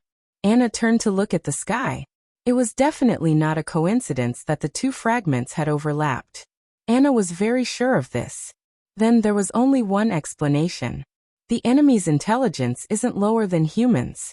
As expected of Tiamat's magical beast, Gilgamesh said as he walked over with Enkidu, who was holding Fimbaba. He and Enki both saw what happened just now. And he also saw that it was the doing of those 5 magic beasts. Because it's a pure physical attack, the light barrier didn't have any effect. It seems like the opponent is very clear about the defensive means of the light barrier. Gilgamesh couldn't help but frown. It wasn't scary that the enemy was strong. What was scary was that the enemy was strong and smart. At this moment, the 5 magical beasts outside were such enemies. The magical beasts this time are fundamentally different from the previous ones. Let's go. Follow this king to the city wall to take a look. As for the fragments falling from the sky, Gilgamesh had already activated a few divine power seals, Dinger, which were enough to destroy the fragments of Nabistan's Fong. Although the civilians and soldiers had entered the holy tower to take refuge, Gilgamesh could easily activate a few divine power seals, Dinger, by himself. He didn't need any soldiers. Plus, now that all the humans were gathered in the holy tower, even if 1 or 2 fragments fell, it wouldn't be a big deal. The only thing left was to take care of the 5 magical beasts that kept throwing fragments of Nabistan's Fong at the Uruk. Because the journey wasn't far, Gilgamesh and the others soon arrived at the city wall. The magical beasts probably realized that throwing fragments of Nabistan's Fong was no longer effective. Plus, they had basically used up all the fragments of Nabistan's Fong. Hence, the magical beasts completely gave up on the idea. However, more importantly, because of the damage to Nabistan's Fong, the sea of black mud had arrived in front of the Uruk. Although the light membrane protecting the Uruk was Wuming's noble artifact, the sea of black mud was created by Tiamat's authority. Even Gilgamesh doubted that the light membrane enveloping the Uruk could stop the sea of black mud. However, Gilgamesh believed that even if it couldn't stop it, it could still stop it for a while. As long as Wuming killed Tiamat in a while, everything would be fine. Sure enough, when the sea of black mud came into contact with the light membrane, the two seemed to have a chemical reaction. The light membrane sizzled and flashed like an alarm. Although the sea of black mud didn't enter the Uruk, it seemed that the light membrane wouldn't last long. However, at this moment, Gilgamesh and Enkidu suddenly sensed something and looked at somewhere in the sky in disbelief. There, a petite figure with a strong divinity suddenly appeared. Earth Wave! Accompanied by a delicate but firm voice, the ground around the Uruk suddenly changed. The soil outside the Uruk became active like an ocean. It directly cut off the sea of black mud from the ground and formed a trapezoidal dam, blocking the sea of black mud outside. The sea of black mud that was cut off between the Uruk and the dam was transported by the soil and thrown back. This divinity! Gilgamesh showed an interesting expression. It's Lord Hyenryong's, Enkidu said. However, compared to Gilgamesh, Enkidu was more familiar with the person who used this power. The petite figure in the sky was Wuming's younger sister, Shitsuki Mayu. On Wuming's side, Wuming, who didn't know about Mayo's arrival, was contending with the 6 magic beasts while covering for Gadatsi and the others as they left. Looking in the direction in which Gadatsi and the others left, Wuming could no longer see them. Only then did he look at the 6 magic beasts seriously. The magic beasts left behind to deal with Wuming were not simple. Kitabliru, Kururu, Umdabrutu, Basumuuj, and Ramu. The first 5 magic beasts were among the strongest among the 11 magic beasts. However, Ramu caught Wuming's attention more. Apart from other reasons, the existence that was like a strengthened version of Ramu was like the center of the magic beasts. How could Wuming not pay attention to it? Moreover, when Gadatsi and the others left, Ramu just waved its hand lightly. Hundreds of winged Ramu flew out from the sea of black mud below, and flew in the direction that Gadatsi and the others left. This guy actually had magic beasts that could fly. How could Wuming not be shocked? Chapter 10:20. It seemed that even if Wuming stayed behind, the other party still wouldn't allow anyone to get close to Tiamat. But fortunately, it was only some winged Ramu that dealt with Gadatsi and the others, and not the 11 magical beasts. Although those mass-produced Ramu weren't weak, they were still too weak compared to the 11 magical beasts, so Wuming believed that Gadatsi and the others would be fine. There were 2 reasons why Wuming let Gadatsi and the others deal with Tiamat. First of all, Gadatsi and the others definitely wouldn't be able to kill Tiamat. And Wuming instructed Ishtar to attack from a distance only to give Gadatsi and the others a way out. After all, it would be easier for them to escape by pulling the distance. And why did Wuming let Gadatsi and the others go even though he knew that they couldn't kill Tiamat? The second reason was that Wuming wanted to take advantage of this time to kill these 6 magical beasts. So no matter what, Wuming had to speed up during the time when Gadatsi and the others were away, and try to kill these 6 magical beasts as quickly as possible. After all, it was impossible for them to defeat the magical beasts, and even the survival of Gadatsi and the others was a problem. So these 6 magical beasts must all be eliminated by Wuming. Even if they couldn't kill all of them, they had to leave a number that Gadatsi and the others could deal with before turning to deal with Tiamat. And next, Wuming had to use the power of God to deal with this group of children of the Creator. And the first to bear the brunt was Ramu. Fear the one with wings. Evil people and powerful people, all fear me with wings. My wings will bring you curses. Evil people can't hit me. As the words were chanted, Wuming's figure suddenly disappeared. However, in the next second, Wuming's figure appeared in front of Ramu, who was standing among the other magical beasts. And Wuming had already stretched out his right hand and grabbed Ramu's head. The speed brought by the phoenix incarnation wasn't something that magical beasts could react to. After all, the phoenix incarnation was related to time, so how could it let the other party react? In an instant, Wuming came into contact with seraphic speed, and chanted another word. I am the strongest and I hold all the victory in my hands. No matter if it's a human or a demon, I will defeat any enemy who is in my way. Poochie! Like crushing a watermelon, Lachma's head, which Wuming was grabbing, was crushed by Wuming's arm, which was filled with the power of a giant. Purple blood splattered everywhere, but not a single drop landed on Wuming's body. Wuming had already set up a telekinesis wall in front of him. Roar! Roar! Roar, roar, roar! Roar roar. Ramu's sudden death scared the other magical beasts. In their senses, Wuming disappeared in an instant, Ramu's head exploded, and Wuming appeared among the 5 magical beasts. Giant with unparalleled divine power, please help me. With the words, a giant golden arm attached to Wuming's left hand. Then Wuming suddenly turned around and waved the giant golden arm around, and the 5 magical beasts were suddenly thrown out. Looking at the 5 magical beasts standing on the sea of black mud and surrounding Wuming, Wuming turned off the giant incarnation, and the golden arm on his left hand disappeared. Thou hast violated the contract and brought evil to the world. Lord's Day. Sinners will be punished. Then, holding Rama's headless body, Wuming began to chant again. Crush its back, dig out its tendons, bones, hair, and brain, and trample on its blood and mud. If I am the one who cannot get close to the darkness, I will follow the words of the Lord and destroy thee.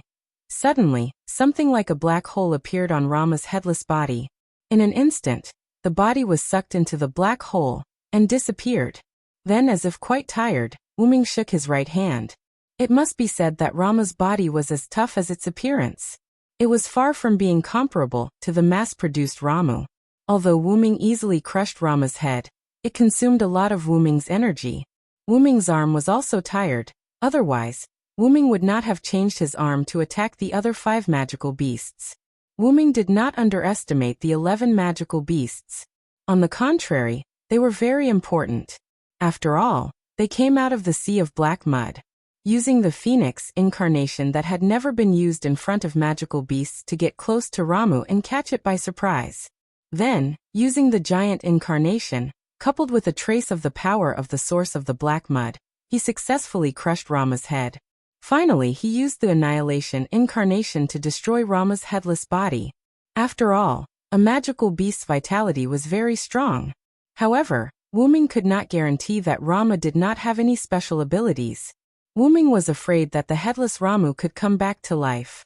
These were enough to see Wuming's importance to Ramu, and Rama died without playing any role.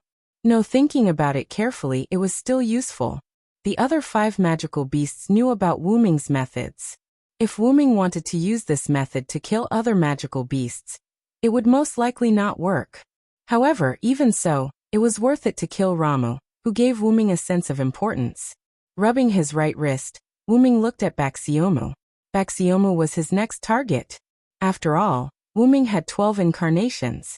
When Wuming killed a magical beast, Godatsu's side did not have any accidents as Wuming expected. Although the mass-produced Ramu was powerful, and the mass-produced Ramu with wings was even more powerful, they were still not as good as the 11 magical beasts. Probably because Quizzard and Ishtar couldn't beat the 11 magical beasts. The 2 of them worked extra hard to deal with these mass-produced Ramu. Or it could be said that they were venting. Die die die die. Ishtar frantically attacked the mass-produced Ramu with anima. With a face full of resentment, she kept muttering this sentence. Although she couldn't hit Ramu every time, as long as she hit Ramu, the opponent would be killed. This was enough to prove that Ishtar put a lot of magic into each attack. And Quizzard used the mass-produced Ramu as a stepping stone, constantly moving between the Ramu. And every time Quizzard moved, a Ramu would fall. These Ramu were directly killed by Quizzard's fatal wrestling skills. 2 goddesses. So scary. Godatsu and Matthew looked at Ishtar and Quizzard with some fear and gulped. Nuwakamaru and Musasobo Benkei quietly stayed on the pterosaur's back.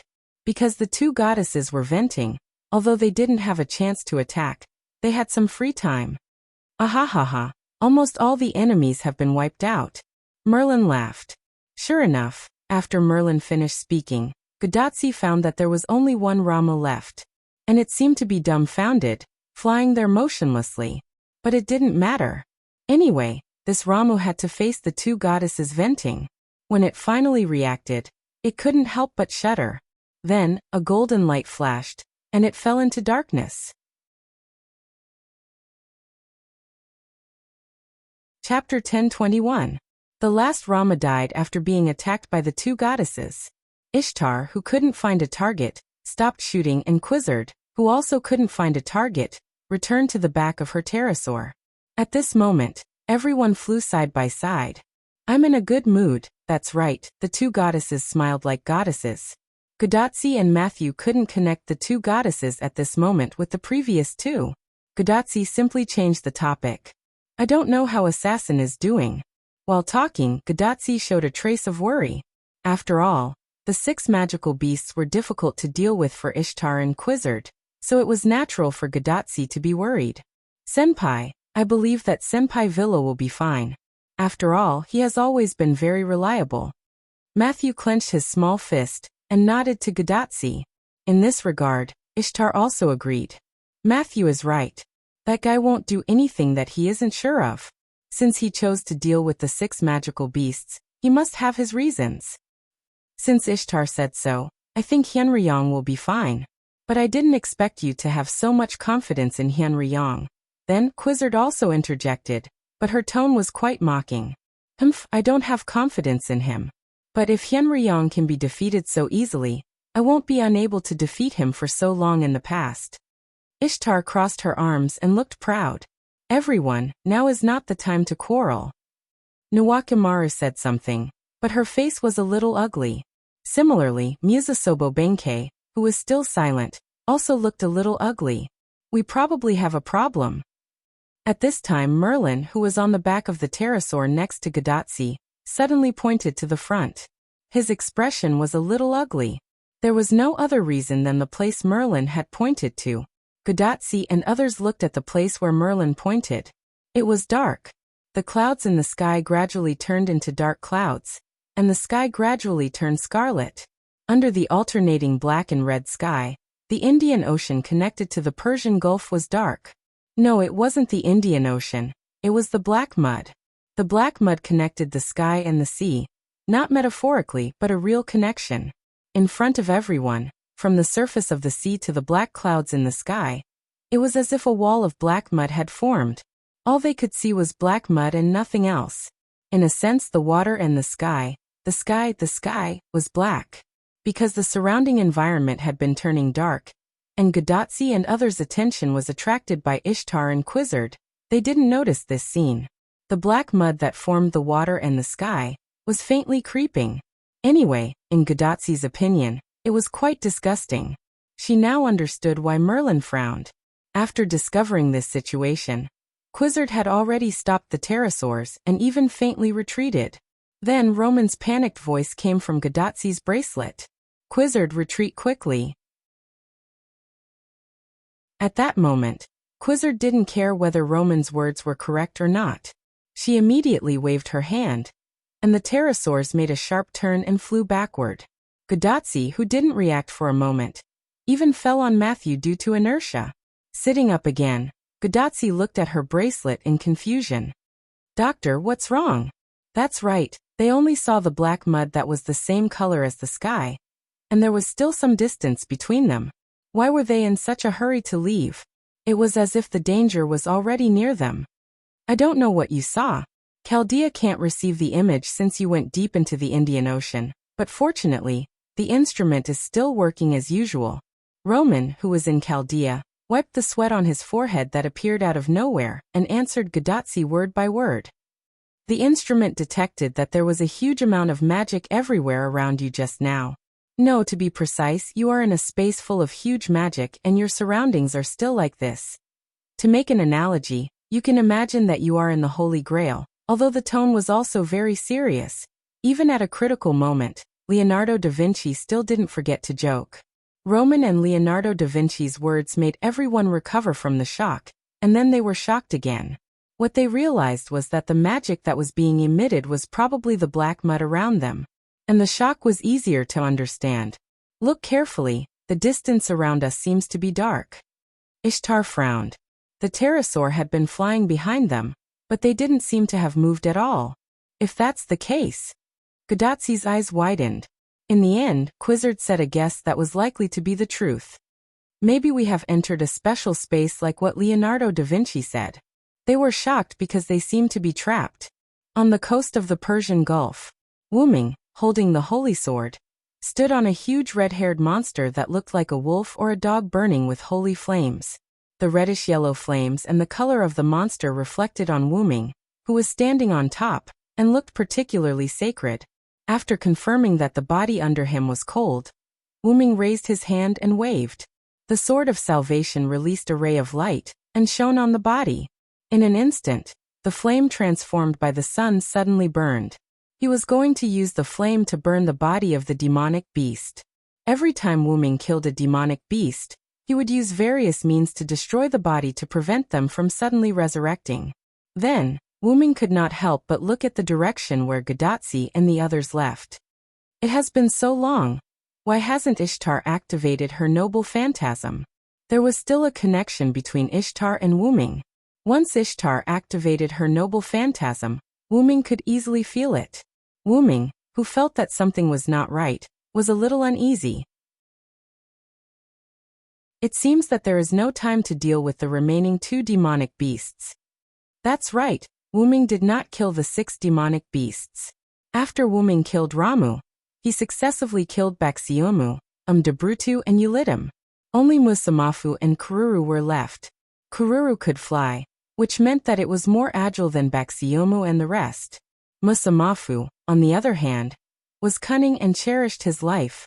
After Wu Ming killed Basimu, he hid in the sea of black mud. Even if he attacked Wu Ming, he would only feign an attack as a cover.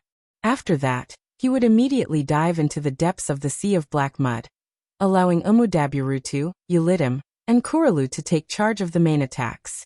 After killing Debrutu, the remaining 2 demonic beasts, Kururu and Ulidim, panicked.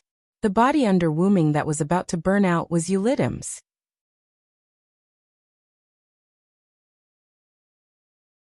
Chapter 1022. Wuming took advantage of the moment when Ulidim and Kururu were in a panic and captured Ulidim in one fell swoop. After fighting for a while, he directly used the Sun Incarnation as his trump card to kill Ulidim. But unfortunately, Kururu also took the opportunity to sneak into the sea of black mud. And Musamafu no longer appeared after Wuming killed Deblutu. It was estimated that Musamafu had sneaked into a deeper place. At this moment, the sea of black mud still had some influence on Wuming, so Wuming couldn't go deep into the sea of black mud to find Musamafu and Kururu. In addition, Wuming noticed that something was wrong with Gadatsi, so he decided to let the 2 monsters go for the time being. He was going to see what happened to Gadatsi and Kururu first. However, at this moment, something unexpected happened to Wuming. The black-purple portal that was under his control suddenly opened automatically beside him. This made Wuming shocked and puzzled. Wuming learned this move from the game system when he transmigrated to another world. In other words, the portal was a unique move. Wuming also taught Demetrius the move system of Yggdrasil. But because Demetrius was a servant, Wuming couldn't be sure whether Demetrius had mastered the magic system of Yggdrasil. However, even if Demetrius had mastered it, she also promised Wuming that she wouldn't spread it out. So who opened the portal that appeared in front of Wuming? In the next second, Wuming got the answer. Brother Wuming? A delicate and excited voice came out from the portal, and then a black-haired, white-robed figure rushed into Wuming's arms from the portal. Wuming instantly understood who came and hugged the person in his arms and rubbed her little head. The person who came was naturally Wuming's cute sister, Shitsuki Meiyu. Meiyu? Why are you here? Wuming was both puzzled and shocked. This was a singularity, and it was Mesopotamia in BC. Meiyu couldn't have come here. As for whether it was true or not, when Meiyu shouted Brother Wuming, Wuming knew that the Meiyu in his arms was not someone else. It was Brother Wuming's power that brought me here. Meiyu's cheeks were slightly red because of Wuming's touch, but she still enjoyed it, like a kitten. When Meiyu said this, Wuming suddenly realized that he did give his power to Meiyu. After Wuming got rid of Darius, the world of Meiyu and Ilya was safe. After that, Wuming left that world and used the black mud to find Gydia. When he left, Wuming asked the young Gilgamesh to give Meiyu the rank card with his power. It was a golden caster, magician rank card. Although the crisis in Wuming's world had been solved by Wuming, and Meiyu would not have any trouble, Wuming still left his power to Meiyu just in case. After that, because of a series of involuntary things, Wuming was a little busy. During this time he did not go back to see Meiyu. Wuming also gradually forgot that he gave Meiyu the rank card. My rank card suddenly became hot, and then I felt the summoning from the rank card. I thought it was Brother Wuming calling me, so I responded to the summoning. As a result, I appeared next to the blonde Rin Inosaka. God knows what Mayo's expression was when she saw the blonde Rin Inosaka with Wuming's aura. Anyway, Mayu only remembered that she was completely dumbfounded at the time. When Mayu said this, Wuming understood everything. It was probably because Ereshkigal created a chain of summoning when she merged with Wuming's divinity. She inadvertently contacted Mayu, who held Wuming's rank card, and Mayu thought it was Wuming calling her. As a result, she came over in a daze. At this moment, Mayu was a servant's body composed of a rank card and a spirit core, which was somewhat similar to Little Black. Little Black had already installed a magic converter in her body, and now she didn't need to rely on others to replenish her mana. But after all, she still had the body of a servant, unlike the body of an ordinary primary school student like Ilya and Mayu. In the past, Wuming didn't have any means. Now, Wuming could use the power of the source to create a puppet body for Little Black that was 100% similar to the body of a primary school student. Mayo's human body should still be in her world. Even if something happened to Mayu and Wuming's arms, it wouldn't affect Mayo's body. At most, it would cause the rank card to be scrapped. However, Wuming wouldn't let anything happen to Mayu. And, the other party isn't Rin Inosaka. She just borrowed Rin Inosaka's appearance. Remember to call her Sister L. Wuming knocked Mayo's little head. I know, Brother Wuming. Don't knock my head all the time. Wuming didn't know whether to laugh or cry. He rubbed Mayo's little head again, comforting Mayo's depression of being knocked on the head. You said you appeared next to Ereshkigal. How is Ereshkigal now? Wuming was quite worried about Ereshkigal. Blonde-haired Rin Inosaka. I mean, Sister L is now dealing with the demonic beasts in Uruk. She asked me to come and find Brother Wuming to see if there's anything I can help with. However, Wuming had a strange expression. Are you sure Ereshkigal didn't ask you to come and find me to save the day? Wuming almost said this sentence. Can Ereshkigal defeat those 5 demonic beasts? Although Wuming asked cautiously, there was still distrust in his words. It couldn't be helped. Quizzard and Ishtar would have a problem surviving against any one of the demonic beasts. How could Ereshkigal defeat 5 demonic beasts? Mayu pouted, and was a little dissatisfied. Brother Wuming, don't underestimate Sister L. She directly locked the 5 demonic beasts in the underworld. Immediately, Mayu described the whole process of the 5 demonic beasts attacking the Uruk. When the sea of black mud rushed to the Uruk, Mayu cast the servant in the class card, which was Wuming's ability, Yggdrasil System's magic. She raised the ground and intercepted the sea of black mud. After that, Ereshkigal, who received Wuming's divinity, got rid of the restrictions of the underworld and came to the ground.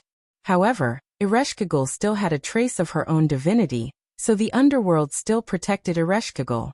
She successfully launched her underworld authority and locked the 5 demonic beasts in her own underworld. In the underworld, Ereshkigal could be said to be invincible. The 5 demonic beasts were lambs waiting to be slaughtered. However, Wuming was not optimistic about Ereshkigal. After all, these demonic beasts emerged from the sea of black mud. And the essence of the sea of black mud was the black mud, which was the same as Wuming's. Since the 5 demonic beasts were likely not to be suppressed by the underworld, Ereshkigal was in danger.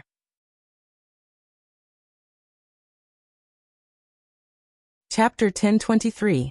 Wuming waved his hand, and a clay tablet unique to Uruk appeared in his hand. The clay tablet was covered with Lune runes, and these runes stored the words that Wuming wanted to say. Mayu immediately bring this to Gilgamesh, and then look for Ereshkigal. Those demonic beasts are not ordinary demonic beasts, and I'm worried that she might have an accident. After Wuming finished speaking, he handed the clay tablet to Mayu. I understand, Brother Wuming. Mayu nodded with a serious expression. Mayu, who had Wuming's class card, was equivalent to Wuming in the state of caster, magician. Her magic power was almost infinite, and she had mastered Lune magic and Yggdrasil magic. She also had a huge amount of divinity and a dragon's breath, and some of Wuming's noble artifacts. Not to mention fighting against enemies, she had no problem protecting herself. In addition, Mayu was a serious and strict child, So Wuming was very relieved to let Mayu handle this matter. What is Brother Wuming going to do? Mayu asked abruptly, and she seemed a little nervous. Knowing that Mayu was worried about his Wuming, Wuming could not help but smile, and then he put his hand on Mayu's head. Don't worry, I'm just going to solve a small problem. After this matter is over, don't be in a hurry to go back. Stay in Uruk, and I'll make omelette rice for you alone. That's right, Wuming was going to give Mayu special treatment. Although Mayu was a little embarrassed to leave Ilya and Little Black to eat alone, when she thought that she could have Wuming to herself, Mayu was secretly delighted. Well, I'm waiting for Brother Wuming to make omelette rice for me in Uruk. After saying that with a blush on her cheeks, Mayu opened the portal and went in. In this regard, Wuming showed a warm expression. Sure enough, Mayu has always been very sensible. It was not the matter of making omelette rice for Mayu. Wuming's sensible was that Mayu did not ask much. Anyone could tell that the situation was not good just by looking around. Although it was not a certain death, the dark doomsday scene of the sky and sea was still very unsettling. However, Mayu did not ask anything. She did not ask what was going on here, nor did she ask why Wuming said anything. She only listened to her brother's words, listened to Wuming's words, and did what Wuming told her to do. She was completely like an obedient sister who listened to her brother's words. Or perhaps, this was Mayu's mature side. If it were Little Black, he might not be as good as Mayu. If it were Ilya, it would definitely be worse. Ilya would most likely get to the bottom of it. If she did not do that, Ilya would definitely be distracted or absent-minded. As if imagining Ilya's embarrassed look, Wuming could not help but smile. For the sake of Beauty Tour, for the sake of Ilya and Blackie who aren't here, I have to work harder. After Wuming finished speaking, he landed on the black mud sea and sat on the surface of the sea. First of all, I need to confirm whether Gadatsi and the others are safe. As Wuming said, he raised his arm and turned the back of his hand to himself. Some red marks were clearly visible on the back of Wuming's hand, which was the magic power crystal of Ishtar's command spell that had been used up before. Although it was said to be a command spell, it did not have most of the effects of a command spell. It only had the effect of replenishing the magic power of the servant. Moreover, after these command spells were used up, they could be replenished through the magic power in the body, but they had not been used, so Wuming did not replenish them. And now it was the time to use them. Wuming's raised hand suddenly clenched into a fist. The originally sparse red marks on the back of his hand suddenly solidified, forming 3 scarlet command seals that resembled a bow and arrow, yet also resembled a pair of wings. Wuming replenished his magic power. After that, Wuming began to issue orders to Ishtar. By the command curse, O goddess of fertility and war, restore your magic power to full. By command spell mistress of heaven, restore your magic power. By the command of the curse, Ishtar, release your noble phantoms and break through the predicament. That's right, Wuming used all the command spells in one breath. Although there were 3 command spells, their function was only to replenish Ishtar's magic power. The first command was to replenish Ishtar's magic power. The second command was to make Ishtar's body overflow with magic power. The third command was to make Ishtar's magic power so much that it was completely out of control, to the extent that it would cause a big explosion if left alone. In this way, the effect of Ishtar's noble phantoms would be several times the original, or even more than 10 times. After all, this was not a game. Doubling was not just multiplying by 2, and multiplying by several times was not just multiplying by several. In this way, Wuming believed that Ishtar's noble phantoms would be able to affect the surrounding environment. With this, Wuming would be able to find them. Sure enough, a few seconds after Wuming gave the 3 orders, a light that resembled a falling star appeared in a certain direction. Then there was a big explosion. On Gadatsi's side, after the big explosion caused by Ishtar's noble phantoms, Matthew put away his noble phantoms, revealing a few pterosaurs and a few people on their backs. Just now, everyone was still thinking of a way to get out, but Ishtar suddenly panicked and shouted for Hyunryong. Then, she released her noble phantoms that seemed to be many times stronger. After Ishtar's attack was released from Anna's horse, Matthew also activated his noble phantoms and successfully blocked in front of everyone.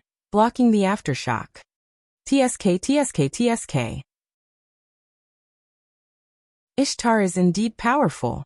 She can release such a powerful attack. Merlin sighed as he watched from the side. He did not care about what Ishtar, who was lying on Gadatsi's pterosaur, was thinking. Damn it. Yanryong. Ishtar wanted to look ferocious, but she was too tired to do so. She even stuttered when she spoke. Ms. Ishtar, are you all right? Matthew looked at Ishtar with concern.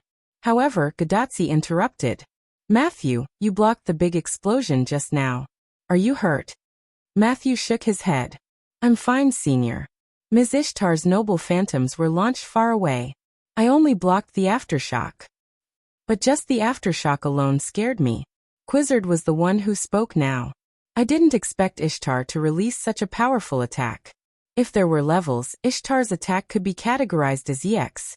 It's all virtuous. Dragon. That guy. Ugh. Ishtar tilted her head and stopped talking. She was so tired that she couldn't take it anymore. Ishtar's body almost exploded after 3 times of mana replenishment. If Ishtar did not release her noble phantoms quickly, Gadatsi and the rest would have been dead by now. Even after releasing her noble phantoms, Ishtar did not feel good. She was still weak. Therefore, it was not unreasonable for Ishtar to gnash his teeth at Wu Ming.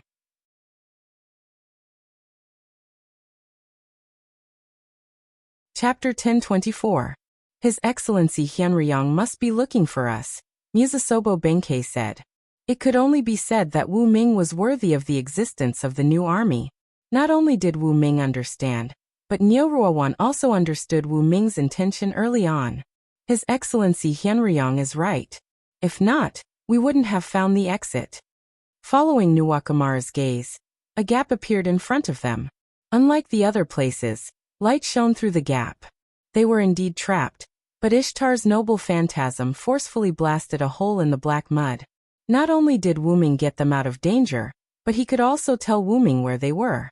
It was killing 2 birds with 1 stone. Even Ishtar could only keep her dissatisfaction to herself. It was precisely because Wu Ming's action was correct that Ishtar, who did not have the moral high ground, could not find trouble with Wu Ming afterwards. Although she was the mistress of the sky, Ishtar, who had suffered a lot in the hands of Wu Ming, understood one thing. If she were to find trouble with Wu Ming, she could still save some face.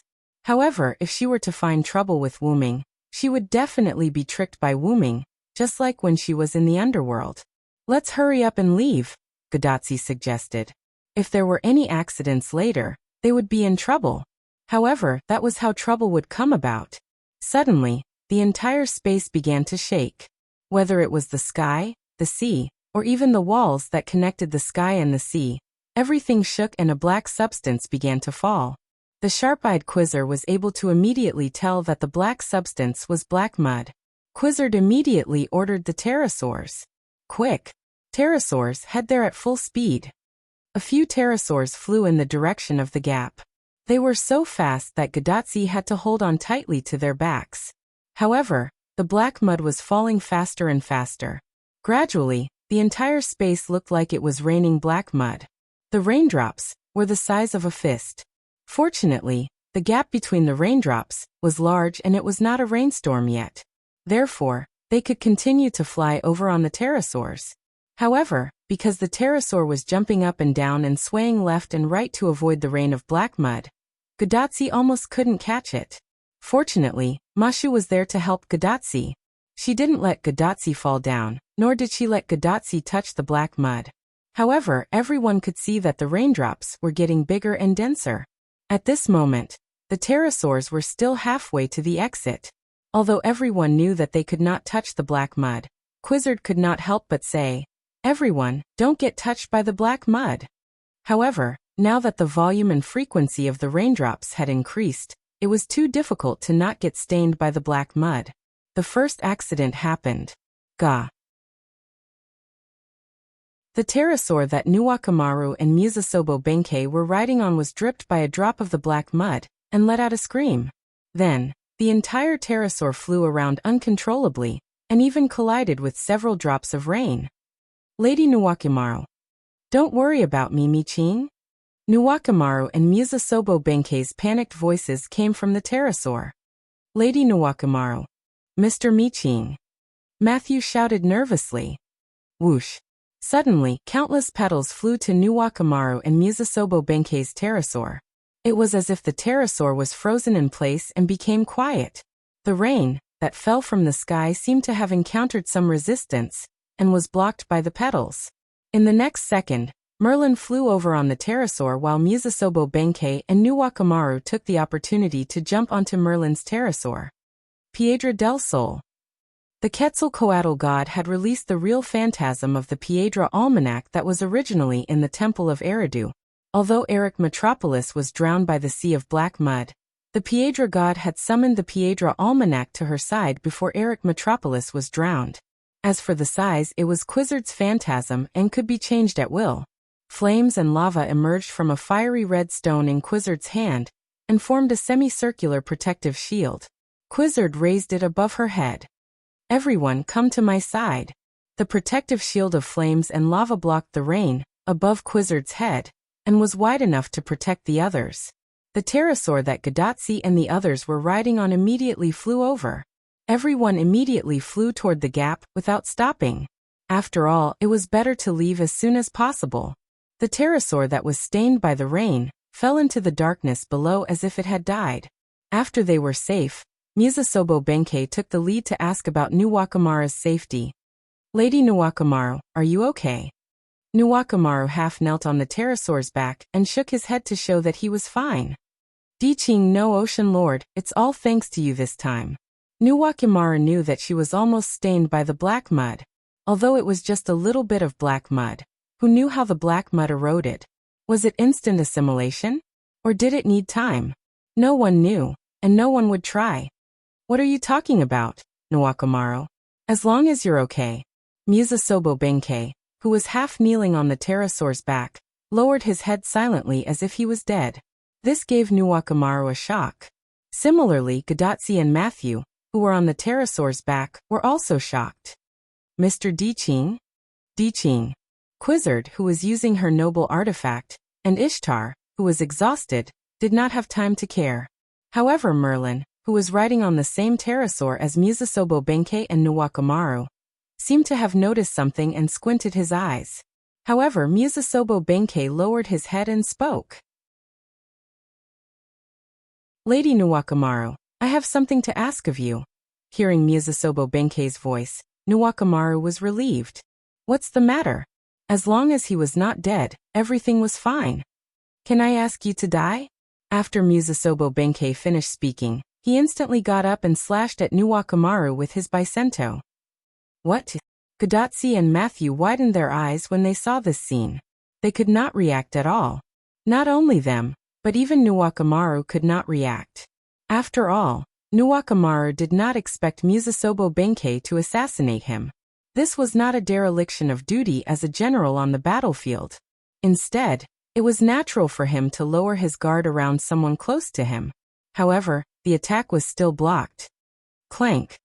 The holy sword that looked like an authentic item blocked the sharp she blade, making a piercing sound. The one who blocked the attack was naturally Merlin, who was next to Nuwakamaru. He had just noticed that something was wrong with Musasobo Benkei. Sure enough, you have been assimilated by the black mud.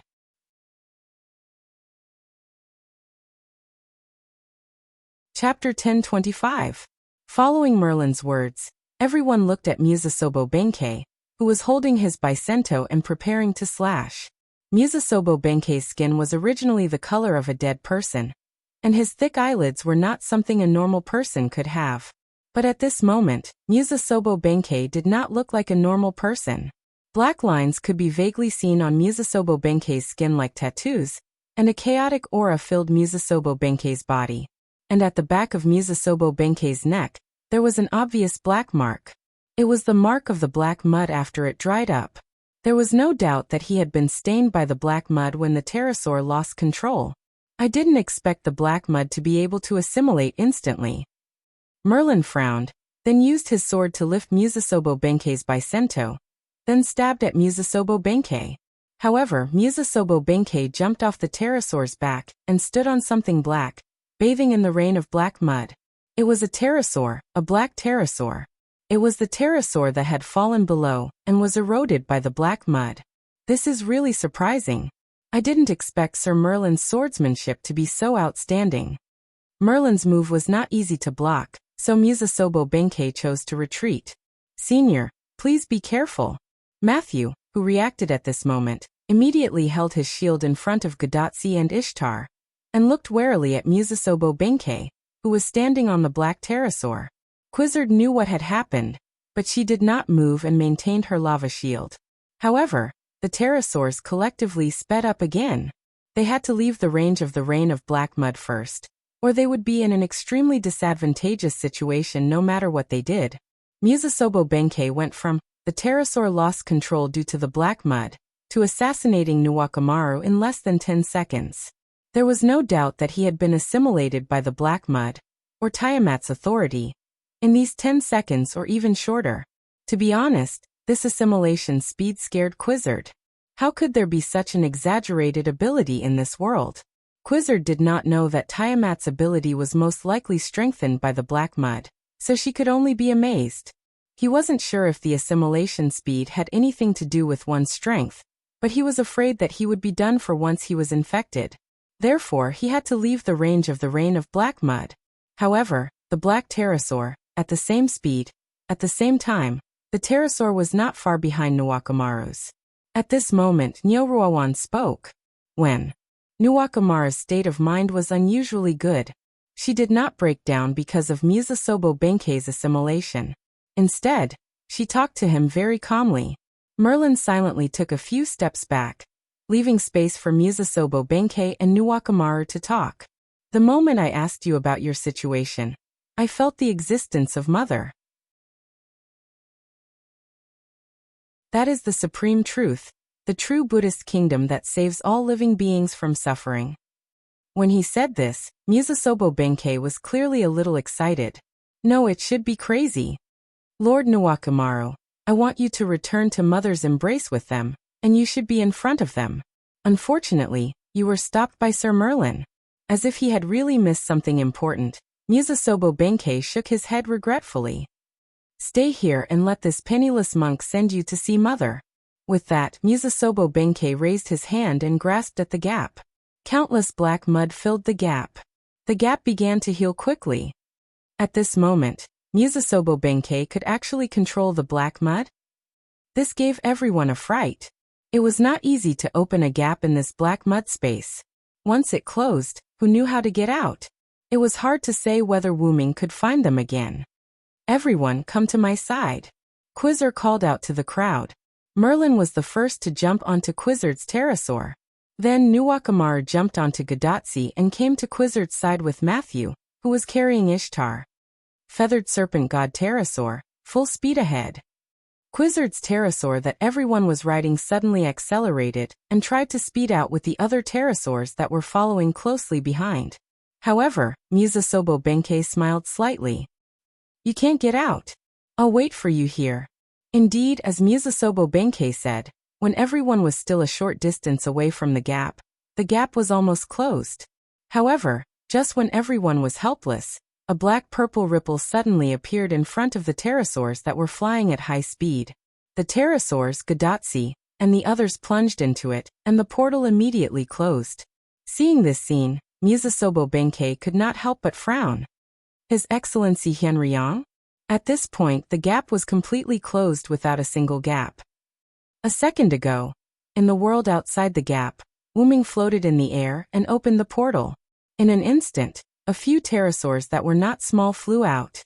Then Wuming instantly closed the portal. I've finally found you.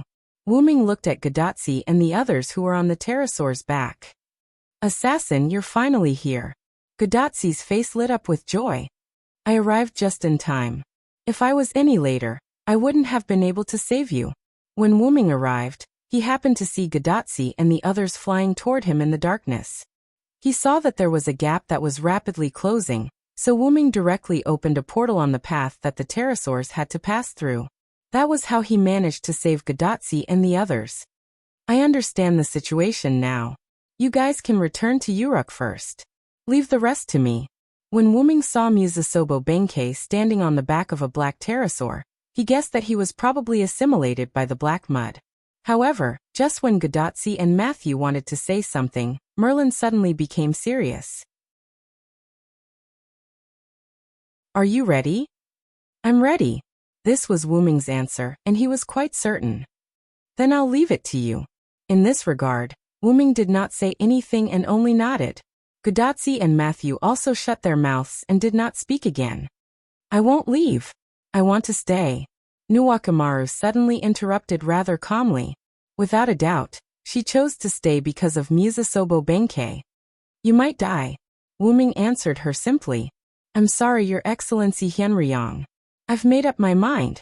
Wuming nodded. Since her attitude had already reached this point, he did not need to persuade her anymore. "Ms. Nuwakamaru." "Nyoruo." Gadatsi and Matthew did not know what to say and looked worried. On the contrary, Nuwakamaru was quite optimistic. "Your Excellency Fujimaru, Your Excellency Matthew, take care." The three of them looked at each other and nodded. After that, Quizzard spoke again. "This is for you." She stretched out her hand, and there was a fiery red stone in her hand that seemed to be burning. This was the noble phantasm that Quizzard had just cast, the solar ephemeris, Piedra del Sol. This noble phantasm is activated by the solar ephemeris. It can be said that it's a one-time use noble phantasm. After it's activated, it won't be deactivated, so I want to give it to you to use up. I should have used this trick earlier. Then your subordinates wouldn't have been in trouble. Quizzard said as if she was blaming herself. In this regard, Nuwakamaru shook his head. "It's not your fault, Your Excellency Quizzard." The rain of black mud was getting more and more difficult to dodge, so it was not an accident that it was hit. Moreover, this was a one-time use noble phantasm, so it must be kept for critical occasions. What's more, Quizzard immediately used this noble phantasm when there was an accident just now. It was obvious that she was not someone who did not know the severity of the situation. At this moment, Quizzard wanted to give this activated noble phantasm to Nuwakamaru, and let Nuwakamaru use it up. "I'll take it." After that, Nuwakamaru's hand held the solar ephemeris.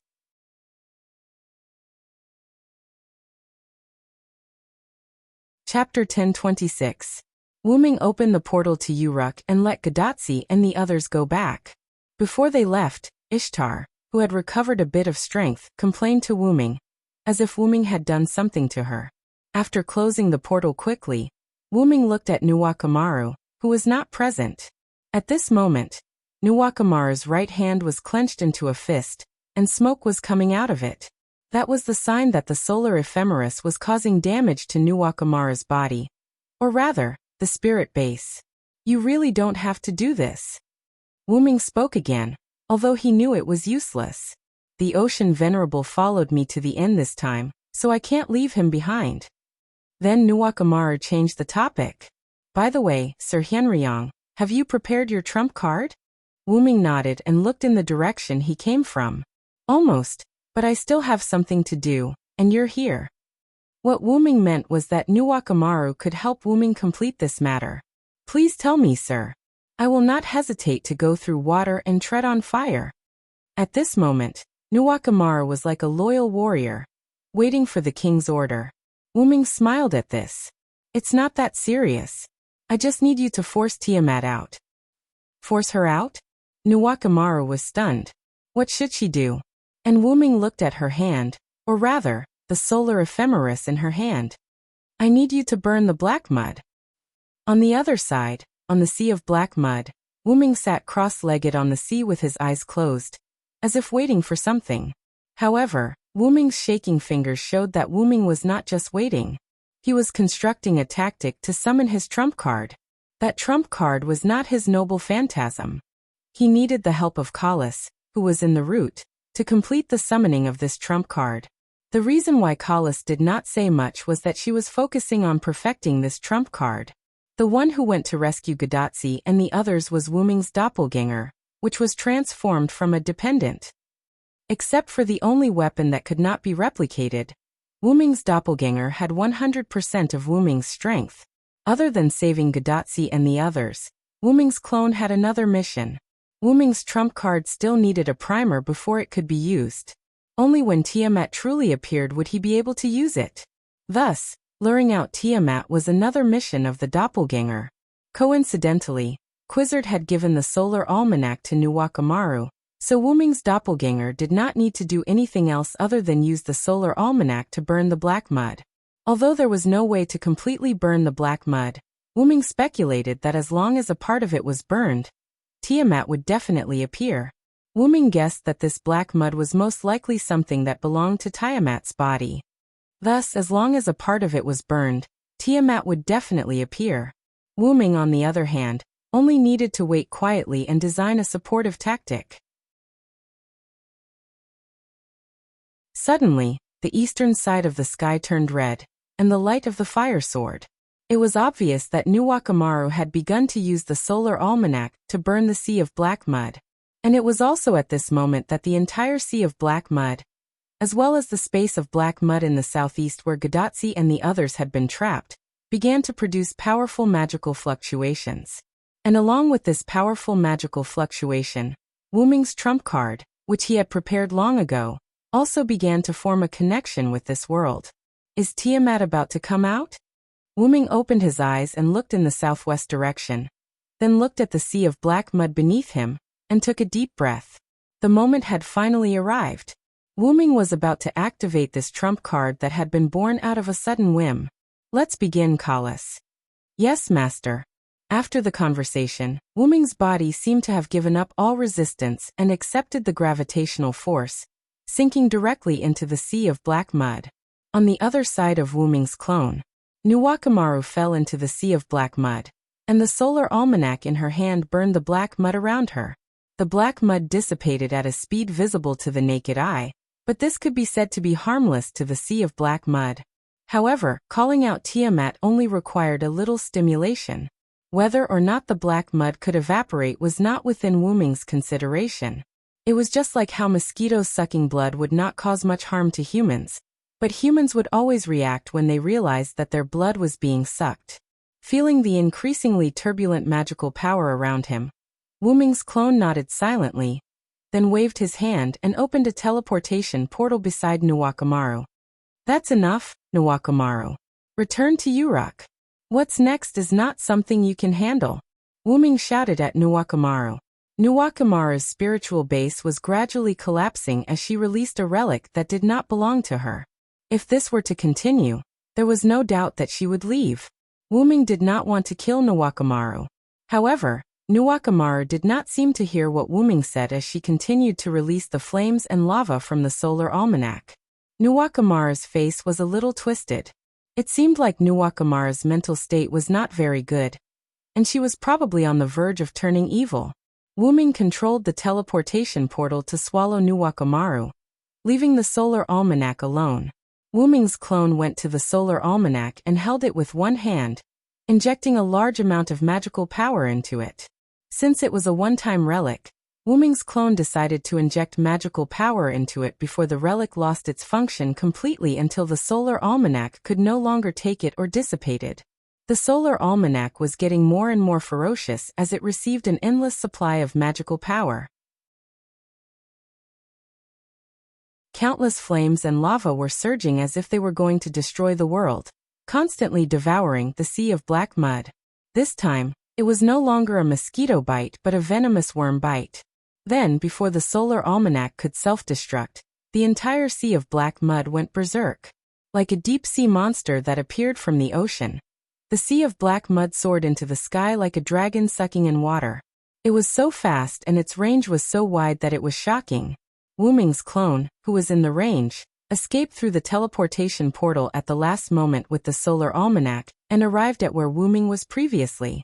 The two places were quite far apart, and the sea there was only shaking. Wu-Ming's clone exclaimed as he watched the sky and water turn dark. It's a little sudden, but this proves that Tiamat is panicking. The solar almanac's movement earlier was considered to have hurt Tiamat. Otherwise, the sea of black mud would not have such a huge movement. After all, it was a one-time relic of the South American Master God. After receiving Wu-Ming's massive magical power, even Tiamat could not be unaffected. Wu Ming raised his hand and looked at the solar almanac that was about to burn out. He made a decision. It's time for you to fulfill your final mission. Wu Ming weighed it, and then threw it to the place where the sky and water were so dark that he could not see the situation clearly. In the next second, the solar almanac was like the sun that shone on everything, releasing its last ray of light in the sky. A gigantic dragon beast that was many times bigger than the 11 demonic beasts earlier was standing there with its eyes closed. That was Tiamat.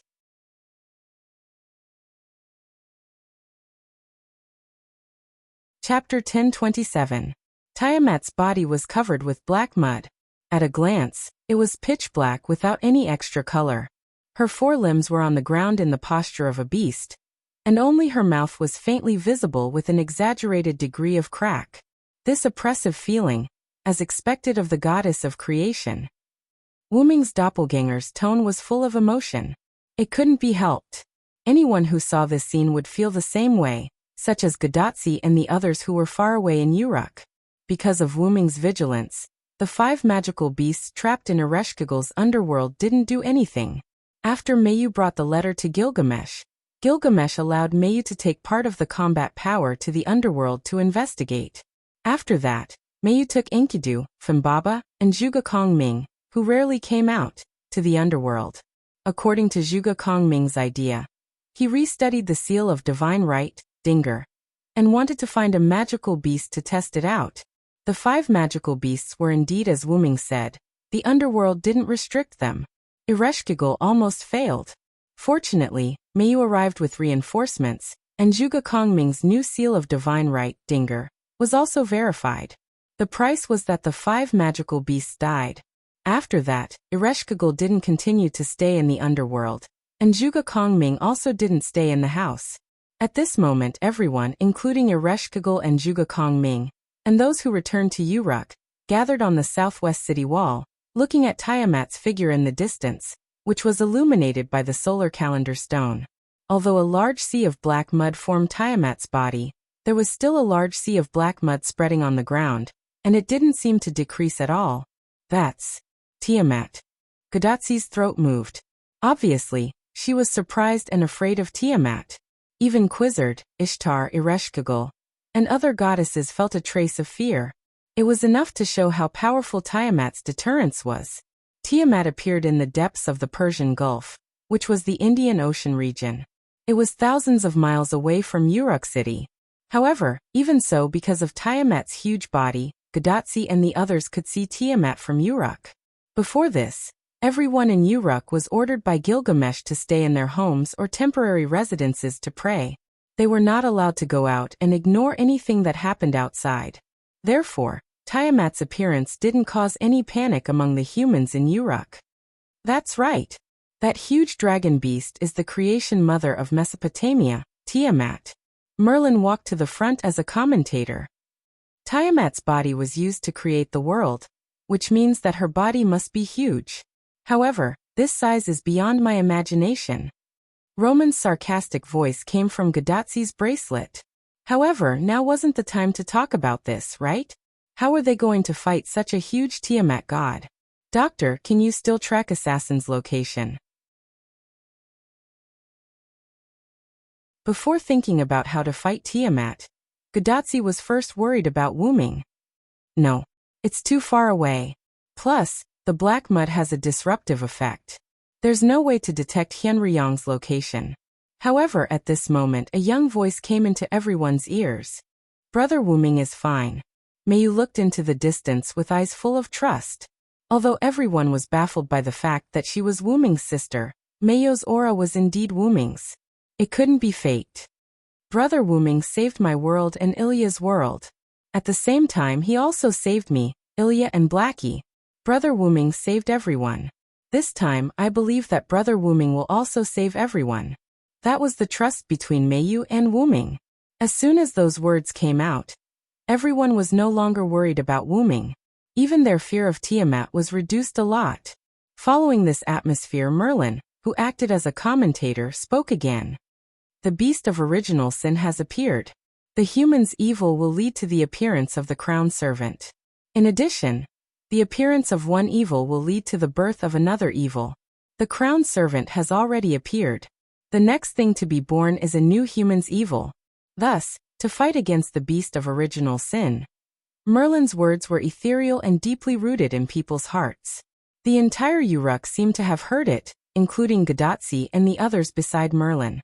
In the next second, reflecting Merlin's words, the crown servant has already appeared. A bell sounded out of thin air. Dang dang dang. Gadotsi and Matthew couldn't help but shiver. In the next second, an old man wearing a tattered linen and a hood stood in the middle of the crowd. Huh. Gadotsi and Matthew were shocked. Although the others were shocked by the old man's infiltration method, they didn't show anything because they were used to not showing their emotions. Obeying the will of heaven, the crown assassin, Hassan Sabah, gives the opportunity to live from death. The old man's words were old but full of confidence. Gadotsi, Matthew, and Roman and Leonardo da Vinci in Chaldea were all surprised. This old man was the first Hassan that Gadotsi and the others had asked to see at the Azrael temple. Come on, the evil that represents the opposite of the crown, the existence that has inherited the name of the beast, the apex of evil in the human fire worship sect, the three-headed demonic dragon, appear here. The entire sea of black mud was turbulent, and the source of the turbulence was near the coastline of the former Persian Gulf. In the next second, the turbulence increased, and Uruk City was affected as if there was an earthquake. Then, a huge pure white figure leaped out of the sea of black mud, hovered in the sky a few times, and dispelled part of the black clouds before landing on the sea of black mud. It was a behemoth that was not inferior to Tiamat, but its color was completely opposite to the dark Tiamat. This behemoth was pure white. Like Tiamat, it was like a beast with 4 limbs on the ground, and a pair of folded gray wings on its back. In addition, this pure white behemoth had 3 heads, with a pair of dragon horns on the middle head, a crown on the left head, and nothing on the right head. It seemed lifeless as its head drooped. In addition, the pure white behemoth was holding 2 demonic beasts that were larger than humans in size. They were Musu Maf and Kururu, who had escaped. The black beast and the pure white beast stood opposite each other with their eyes closed as if waiting for an opportunity. That is. In response to Gadotsi's question, Merlin, as the commentator, continued to speak. One of the evil points in the Persian fire worship sect's mythology, the 3-headed demonic dragon that once destroyed half of the world, Az-Dahaka, has now appeared as another human evil beast? Gadotsi and Matthew were shocked. However, Ishtar, who had almost recovered, noticed a clue. She realized that she had seen the 3-headed demonic dragon's middle head before. Wait, is this 3-headed demonic dragon transformed by Hyenryang? Hey, Gadotsi and Matthew looked at Ishtar in disbelief. Look, the 3-headed demonic dragon's middle head is basically the same as the head of Hyenryang's dragon body, isn't it? Everyone looked at the place where Ishtar pointed. Gadotsi, Matthew, Quizzard, Leopard Man, and Anna had never seen Wuming's dragon body, so they were not sure. However, Gilgamesh and Nuwakamara definitely knew. When Wuming transformed into his dragon body and fought with Gorgon, although they were still far away, Nuwakamaru, as a servant, must have some impression of it. However, the only ones who knew the most were Merlin, the cheater, and Enkidu and Funbaba, who had always been by Wuming's side. Immediately Enkidu spoke. That's right, that human evil is indeed Hyenryang, Sama's transformation. It was summoned by Crown Assassin and another human evil. Human evils were attracted to each other. When a human evil appeared, other human evils would appear in turn. This was destined. And Crown Servant, as the suppression mechanism of human evils, would naturally appear together with human evils. In other words, where human evils appeared, there must be Crown Servant, and where Crown Servant appeared, there must be human evils. However, this became a contradiction. In the end, did the Crown Servant appear first or did the beast appear first? Wuming relied on Crown Assassin and the double primer to successfully appear as a Crown Servant. And as the carrier, naturally, was the 3-headed demonic dragon Az-Dakaha's body that Wuming obtained from the box world.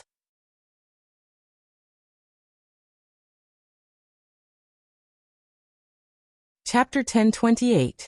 Back then, When Wu Ming inherited Azdakaha's human final trial identity in the box and returned to the root, Wu Ming suddenly had the idea of transferring the human final trial identity to Azdakaha's body.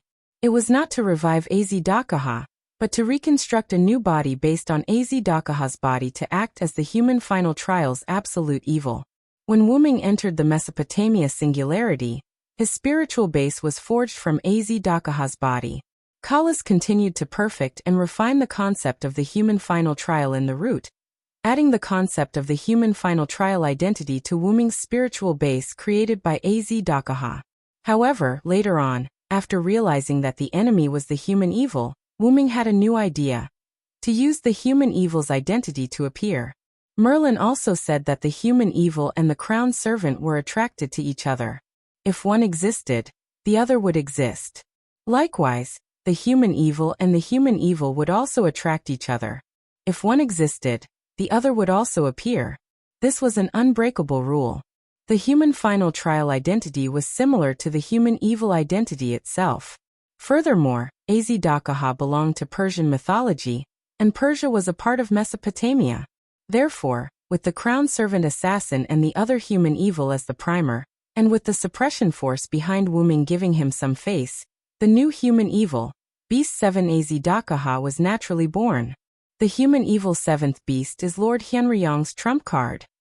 Because this human evil was controlled by Wu Ming, although it was harmful to humans, Wu Ming would not actively harm humans. He would leave the Type Moon world after eliminating the other human evil, Tiamat, so he would not harm humans. It was even possible that after he left, the human evil would automatically leave him and return to the real Beast 7. That's right, the human evil was transformed from the love of the 7 humans. Wu Ming was only temporarily using a series of methods to appear as the 7th beast, but he did not truly become the human evil. However, if the human evil that inherited the 7th beast remained in the Type Moon world, it would be qualified to become the new beast and replace the original 7th beast. After all, the scene that Azdakaha, who inherited the final trial's absolute evil, most wanted to see was the human hero standing on its corpse and advancing towards a better future. In a sense, this was also considered love. After all, the human final trial's absolute evil in the Type Moon world was an evil that humans had to overcome. It was fully qualified to do so. The human evil against the human evil. This is Hyenryong's trump card. Merlin said the final words. Now the battle of the beasts that only exists in fantasy is about to begin. Following Merlin's words, Enkidu, who was originally carrying Funbaba, put down Funbaba and flew into the sky. It turned into a dazzling silver chain, and flew towards the pure white 3-headed demonic dragon, wrapping around its drooping head. In the next second, the 3-headed demonic dragon's 3 heads opened their eyes at the same time. Red pupils, and blue pupils appeared in the eyes of the 3 heads respectively. Trinity, huh? Gilgamesh saw the 3-headed demonic dragon's current state. The 3 heads were occupied by 3 different spiritual bases. One of them was Wu Ming's, another was Enkidu's, and the last one seemed to be Wu Ming's magic attire. It's rare to see a magic attire with a spiritual base alone, Zhuge Kongming commented. Then, as the 3-headed demonic dragon opened its eyes, Tiamat on the opposite side also opened her eyes, revealing a pair of shining starry eyes. Roar! The 3-headed demonic dragon roared like an ordinary beast. Tiamat let out a mournful cry that sounded like a song. The 2 giant beasts let out their own roars, and then the battle began. After the roar ended, the pure white giant beast casually swallowed Musu Mafu and Kururu as if it was demonstrating its power. The pitch-black giant beast expressed its anger. Its roar contained a powerful magical power, and the sea of black mud was forcefully split apart by this magical power. However, the pure white giant beast wasn't affected by this roar at all. It spread the curled shadow wings on its back. The shadow wings covered the sky and were so huge that they were bigger than the pure white giant beast's body. With the help of the shadow wings, the pure white giant beast flew into the sky. Its mouth contained a white light that could destroy the world, and it suddenly shot it toward the pitch-black giant beast. Dong! The tyrant's halo hit Tiamat, and the white light covered everything in the surroundings. It even covered the solar almanac that had long disappeared, and it lit up the sky and the earth. In an instant, it was as bright as day. The Uruk city was very far away from the place where the two giant beasts were fighting. Moreover, the Uruk was protected by Wu Ming's relic, so the battle between the two giant beasts wouldn't affect the Uruk at all. Although they didn't know what was going on outside, they still followed Gilgamesh's orders. The humans were still praying in their homes, and they didn't care about what was going on outside. They just prayed that the end of the world would be over as soon as possible.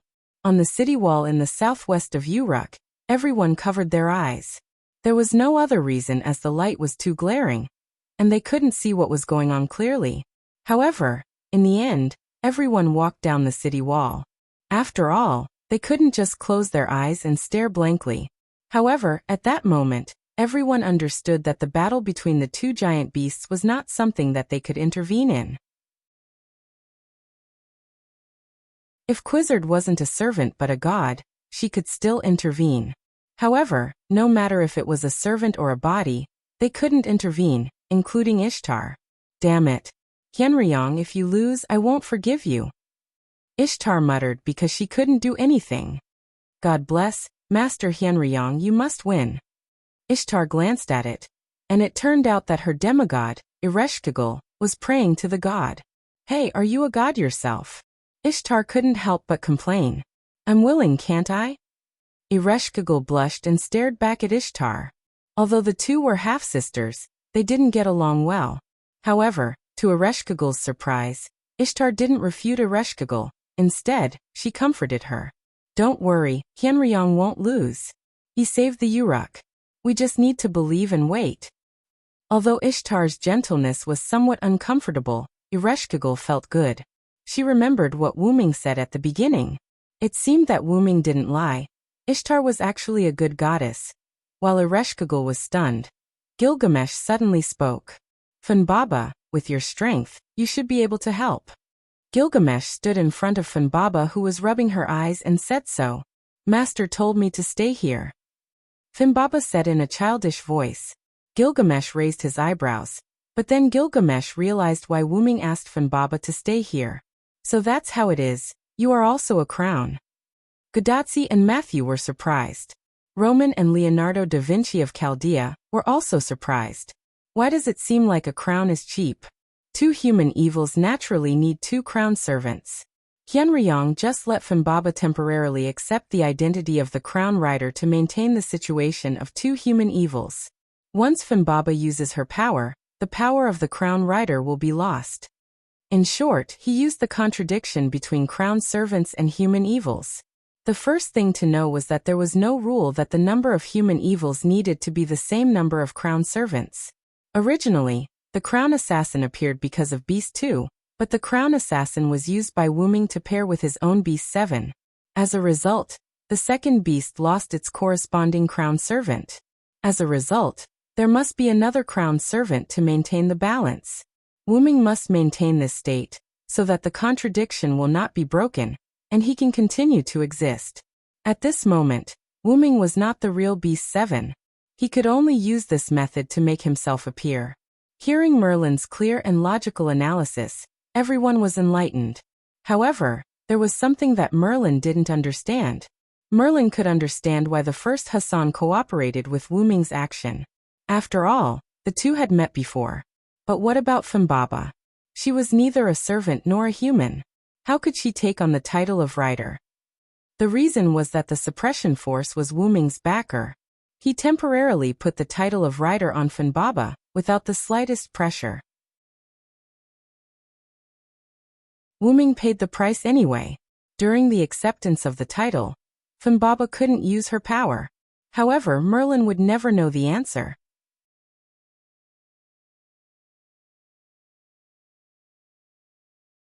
Chapter 1029. Outside Gadotsi and the others, the white light that was capable of destroying the world gradually weakened until it disappeared. If Gadotsi and the others came out to take a look, they would be shocked beyond words. This was because the black mud that originally covered the ground had completely disappeared after the white light dissipated. No, it didn't disappear.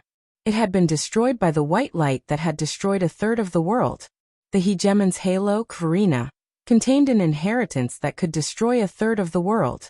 It was known as the strongest gift of the Flash faction in the Box Garden world, and could be said to be AZ Dakaha's proudest move. This was because this move was the manifestation of the three-headed dragon's inheritance that had destroyed a third of the world. It was a move that completely belonged to AZ Dakaha. Unfortunately, Wuming's spiritual base had fused with AZ Dakaha's body. This move that he was so proud of also belonged to Wuming. Wuming had used the ability to destroy a third of the world, to choose to destroy the black mud that had covered half of Mesopotamia. Logically speaking, even the hegemon's halo shouldn't be able to destroy half of the black mud in one go. However, this was the black mud of the origin. Wuming only needed to add the power of origin to the hegemon's halo, and it was like a hot knife cutting through butter. It was very easy to destroy the black mud that had come ashore. Even the black clouds in the sky dissipated, revealing the sun in the west. The long period of black clouds caused people's perception of time to become blurry. Even day and night were somewhat blurred. For example, when the solar ephemeris acted as the sun to reflect Tiamat's figure, Godotzi and the others thought that it was night. Wuming was also one of the people who had such a misunderstanding. Is the day almost over? The three-headed dragon's head with large dragon horns looked at the sun that had already moved to the west and sighed. This head belonged to Wuming. He hadn't done anything, but he realized that more than half the time had passed. Looks like tonight is going to be a sleepless night. Wuming, who was flying in the sky, looked down again. Because Wuming had removed the black mud that surged onto the land, the seawater observatory along the Persian Gulf coast reappeared. However, the lighthouse-like observatory had been broken down in the middle, and the collapsed part was nowhere to be seen. No longer paying attention to the collapsed observatory, Wuming landed on the coast of the Persian Gulf and folded his wings. The black mud on the land had indeed been cleared away by Wuming, but the black mud in the sea was not reduced at all.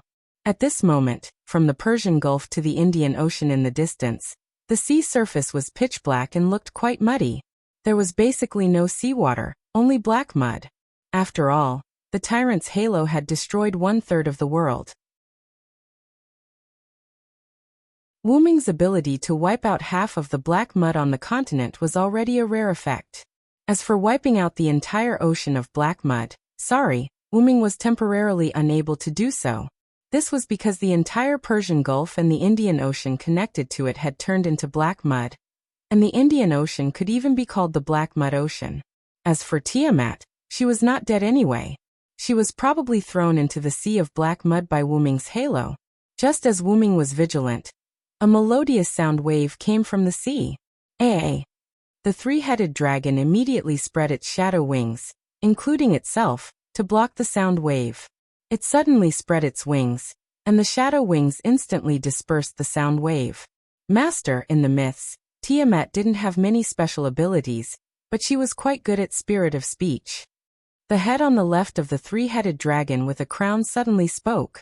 This was the head controlled by Kalis. Mother is the mother goddess of creation. She doesn't need or have many abilities. Her body is her strongest weapon. This time, it was the head on the right of the three-headed dragon that spoke. This was the head controlled by Enkidu. Indeed, with her huge dragon body, just a casual attack from her is filled with power. In addition to her almost unbeatable authority, she doesn't need any extra power at all. Wuming nodded. The so-called power didn't refer to having fancy abilities, but to being able to defeat the opponent no matter how many or how strong their abilities were. Wuming was almost the same as Tiamat. Ever since Wuming found out that he was the origin dragon, he didn't put much effort into pursuing power because the key to his power was the power of the origin dragon and the powerful body of the origin dragon. It was apparent that Tiamat was the same. Her body was her best weapon. Not only that, but Tiamat also had some terrifying abilities. For example, her authority, the Sea of Life. The Sea of Life had a cell-level force conversion effect called amino-geas. It could turn any creature that came into contact with or entered her Sea of Life into one of their own. Musasobo Benkei had fallen for this trick. This ability existed before the Black Origin Mud and Tiamat fused. After fusing with the Black Origin Mud, this ability was only strengthened, although it was a little too much. At this moment, the Persian Gulf and the entire Indian Ocean were Tiamat's Sea of Life. Wu Ming couldn't kill her in the Sea of Life. To give a less precise example, could you die of a common cold while receiving treatment in a famous provincial hospital? Although it was too absolute to say that it was 100%, it was indeed impossible to die from a cold under such conditions. After the song was broken by Wu Ming, the sea of black origin mud began to stir again. Then masses of black origin mud surged and condensed, forming a huge body. This was exactly the same as Tiamat's dragon body, but the size was completely different. This time, Tiamat's body was obviously bigger than before. This meant that Tiamat's body was bigger than the three-headed demonic dragon at the moment. Is the entire Sea of Life Tiamat's body? If Wu Ming was still guessing before, his parents were now certain of it. It seemed that the space that Gadotsi and the others brought with them was indeed inside Tiamat's body. However, why didn't Tiamat attack Gadotsi and the others? Instead, Ishtar only began to move after she blasted a hole in the space. Was Tiamat still asleep? Or was there some other reason? This is troublesome. Wu Ming realized that he couldn't defeat Tiamat. However, Tiamat shouldn't be able to defeat the three-headed demonic dragon either. Tiamat opened her huge mouth. The sound wave that was full of magic struck again, and this time, it was more powerful than the last time.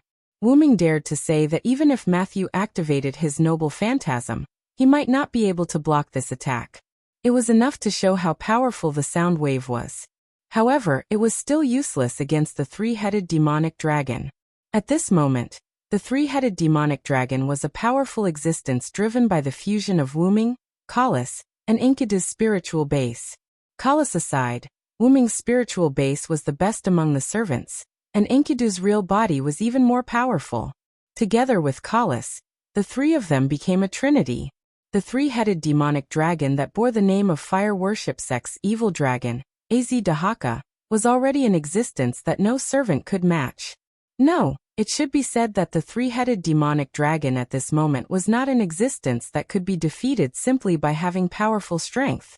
After all, the three-headed demonic dragon's current identity was a human evil, and defeating a human evil often required not only strength, but also wisdom, human wisdom. Both sides were human evil, so neither side could do anything to the other. However, Wu Ming still had the upper hand at the moment. After all, he was once a human, and the three-headed demonic dragon was a trinity existence. At this moment, Tiamat was facing three existences, which was 3 against 1. That was the advantage that Tiamat did not have. Master, I detected a powerful binding on Goddess Tiamat's body. Binding? Yes, and it seems that Tiamat added the binding herself.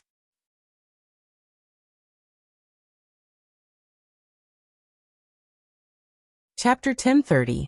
Even after fusing with the three-headed demon dragon's spiritual base, Kalas was still able to use her own abilities. That crown was the manifestation of Kalas' ability. Kalas had always been cautious and conscientious. She did all sorts of research, probing, and testing on Tiamat in an attempt to find out what weaknesses she had. The heavens rewarded those who worked hard. Kalas actually managed to discover the problem with Tiamat. That was, Tiamat had self-restraints. Tiamat is the creator goddess of Mesopotamia. The dragon body in front of us can be said to be the spiritual base of Tiamat after she fell and became a beast. Even so, Tiamat is still extremely powerful. However, the strange thing is, the Tiamat that we fought against wasn't as powerful as we thought. Wu Ming voiced out the strange that Kalas mentioned. That's right, Master. When Tiamat fought against us, she didn't display much power. This is the strangest thing. Even without Wu Ming, the current Tiamat wasn't undefeatable, or despairing to Gadotsi and the others. That was, Tiamat didn't have an overwhelming and decisive ability. This wasn't something that a creator goddess should have. The only ability that Tiamat still had was the Sea of Life. However, it could even block Nabistan's Fang for a while. It couldn't be considered an overwhelming ability. The Sea of Life couldn't even compare to Wu Ming's Hegemon's Halo. At the very least, the Hegemon's Halo could instantly destroy the black mud on the ground, while the Sea of Life couldn't instantly flood the ground. However, even if Tiamat has self-restraints, We can't do anything to her. Wu-Ming was not facing the problem of weakening Tiamat, but the problem of not being able to stop Tiamat. Wu-Ming wasn't afraid of Tiamat, who didn't have overwhelming power, but he couldn't defeat Tiamat or stop Tiamat's actions. Tiamat's Sea of Life covered the entire Persian Gulf and the Indian Ocean. If they did not destroy it completely, there was no way to defeat Tiamat. This was what Wu-Ming couldn't do to Tiamat. The reason why Tiamat couldn't do anything to Wu-Ming was because Tiamat didn't have any overwhelming moves. No, Master, you can seal Tiamat, Kalas suggested to Wu-Ming. Kalas was an artificial spirit that supported the top magic attire. When it was first created, it had extremely high intelligence and could deal with all kinds of situations. Later on, Kelly became Wu-Ming's noble artifact, and had undergone the baptism of the origin together with Wu-Ming's main body, which made her stand out from the rest. Regardless of whether it was the magical attire's performance or the artificial elf's wisdom, she was far ahead of the rest. Since Kalas was able to suggest this, the idea was feasible. You're saying that I should use the 12 incarnations?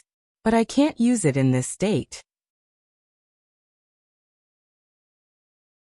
Wu-Ming could use it previously because the spiritual base of human evil wasn't completed, so it left behind a self-protection mechanism.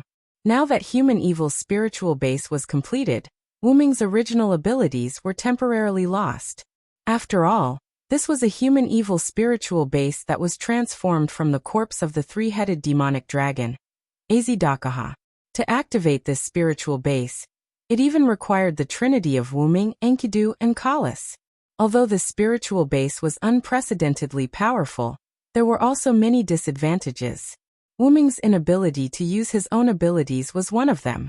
This spiritual base was considered a complete product in terms of strength, but in other aspects, it was still considered a half-finished product. It could be modified in the future, but now wasn't the time to do so. Master, this spiritual base contains a sovereign sun and 2 simulated star maps. They can be used by you. When Kalas said that, Wu-Ming couldn't help but be stunned. Of course, I know that Azidakaha has a Vesta, but whether it can be used on Tiamat is another matter. The three-headed demonic dragon, fire worship sect, came from Mesopotamia. The Avesta's user was a three-headed demonic dragon, so it couldn't be used on humans or fire worship sect's abilities. The former was because this was the final trial for humans, while the latter was because of homology. Although Tiamat wasn't a god that belonged to fire worship sect directly, fire worship sect's roots were still in Mesopotamia. The box garden world was particular about inheritance. Mesopotamia and fire worship sect had deep connections, so this ability might not be used. Moreover, Avesta didn't have the sealing effect. Also, you said that there are additional simulated star maps in Azidakaha's body? Wu-Ming was a little moved. Having a simulated star map was a great fortune for anyone, but Azidakaha had 2. How could Wu-Ming not be moved? It was normal that Wu-Ming didn't know about Azidakaha's gift. When Azidakaha's spirit had died, Wu-Ming had placed his body in the gift card and returned to the root for Kalas to transform. Because his physical body was still alive, the power that existed in Azidakaha's body wouldn't be like when Silent killed Maxwell, which resulted in a falling object. Only the tyrant's halo was used by Azidakaha in front of Wu-Ming. As for Avesta, Azidakaha didn't even have time to use it before it was sealed by Wu-Ming's golden sword. Wu-Ming had heard about Avesta's specific effects from Galgi. Forget it. Kalas, control the body. Enron, help me. I'll go inside and take a look. Yes, Master. Yes, Master Hyunryong. After Wu-Ming finished speaking, the middle head of the three-headed demonic dragon drooped down as if it had lost its soul. After that, the three-headed demonic dragon's entire body was controlled by Kalas with Enkidu assisting from the side. The three-headed demonic dragon once again gathered the tyrant's halo in its mouth. Even if it couldn't kill Tiamat, it had to constantly interfere. Tiamat, on the other hand, let out a sorrowful and angry song. On the surface of the Sea of Life, something seemed to have appeared and began to shake. Inside the spirit base. When Wu-Ming said to take a look inside, he meant to go to the depths of the spirit base to take a look. The three-headed demonic dragon was a trinity, and Wu-Ming, who was one of them, could naturally do this easily. Wuming, who had turned into a ball of consciousness, came to the interior of the spirit base. In front of Wuming, there were 3 balls of light. 2 of them emitted the starry light of the universe, while the remaining 1 emitted the light of the sun. There was no doubt that this was a sun sovereignty and 2 simulated star map creation. Wuming reached out his hand to one of the simulated star map creation, and immediately sensed the effect and name of this simulated star map creation. Is this Avesta? Wuming's hand separated from the ball of light, and no longer cared about it. Then the remaining 2 are the sun sovereignty and the additional simulated star map creation that Kalas mentioned. Wuming placed his 2 hands on the balls of light without hesitation. In an instant, the information of the sun sovereignty and simulated star map creation was transmitted to Wuming's mind. Dragon sun sovereignty and simulated star map creation. Virtual star Taisui.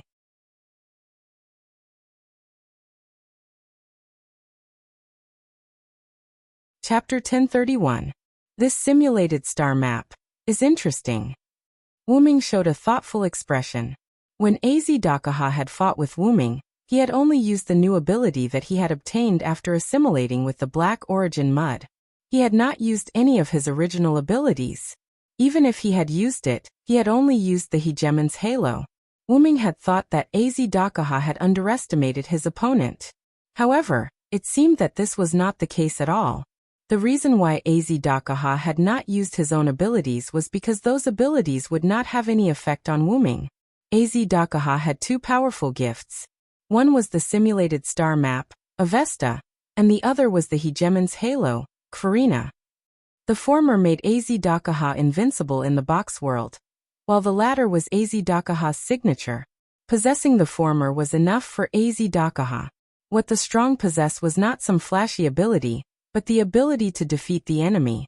Eating the world with a single move also existed. However, there were times when one trick to eat everything did not work. For example, Azdakaha and Tiamat. The reason why Azdakaha had the Dragon Sun sovereignty and the simulated star map, Virtual Star Taisui, was because Azdakaha had naturally fused with his body when he broke the seal. That's right. Just like the no-name flag was one of the items that broke the seal, these 2 items were items that sealed Azdakaha. The Dragon Sun sovereignty only had the effect of strengthening the spirit core. However, every simulated star map had restrictions. Coincidentally, Virtual Star Taisui's restrictions prevented Azdakaha from using it. Avesta was also useless against Wuming because Azdakaha couldn't absorb, cancel, or borrow the power of the origin. It could only use its new ability after combining with the Black Origin Mud to deal with Wuming. This was why Azdakaha didn't use its own ability. It was the same for Tiamat. The Sea of Life could be said to be the bane of all things, but after fusing with the Black Origin Mud, Wuming developed a resistance, because Wuming and the Black Origin Mud were of the same origin. In addition, Tiamat had sealed herself, causing Tiamat to be unable to take down Wuming. Wuming was also facing the same problem at this moment. The ability of the Trinity Azdaka, one of the 7 great human evils, was also unable to destroy Tiamat. Therefore, when one move was no longer fresh and could no longer dominate the world, a new move was needed. And Kalas found a new move for Wuming, which was the illusory star Taisui. Through the contact of his arm with the ball of light, Wuming also learned of the illusory star Taisui's ability. It ignored all conditions and forcefully sealed natural gods and star spirits. This was the ability of the illusory star Taisui. And Tiamat happened to be a natural god. This was the method that Kalas had mentioned, to seal Tiamat. After Kalas's adjustment, the Dragon Sun sovereignty and the simulated star map illusory star Taisui in Azdakaha's body had completely become this spiritual basis item, or rather, its ability. Therefore, Wuming could ignore the restrictions of the illusory star Taisui and use it directly. Then let's begin. After Wuming finished speaking, the ball of light that his right hand touched emitted a huge amount of starlight, which instantly enveloped Wuming's consciousness.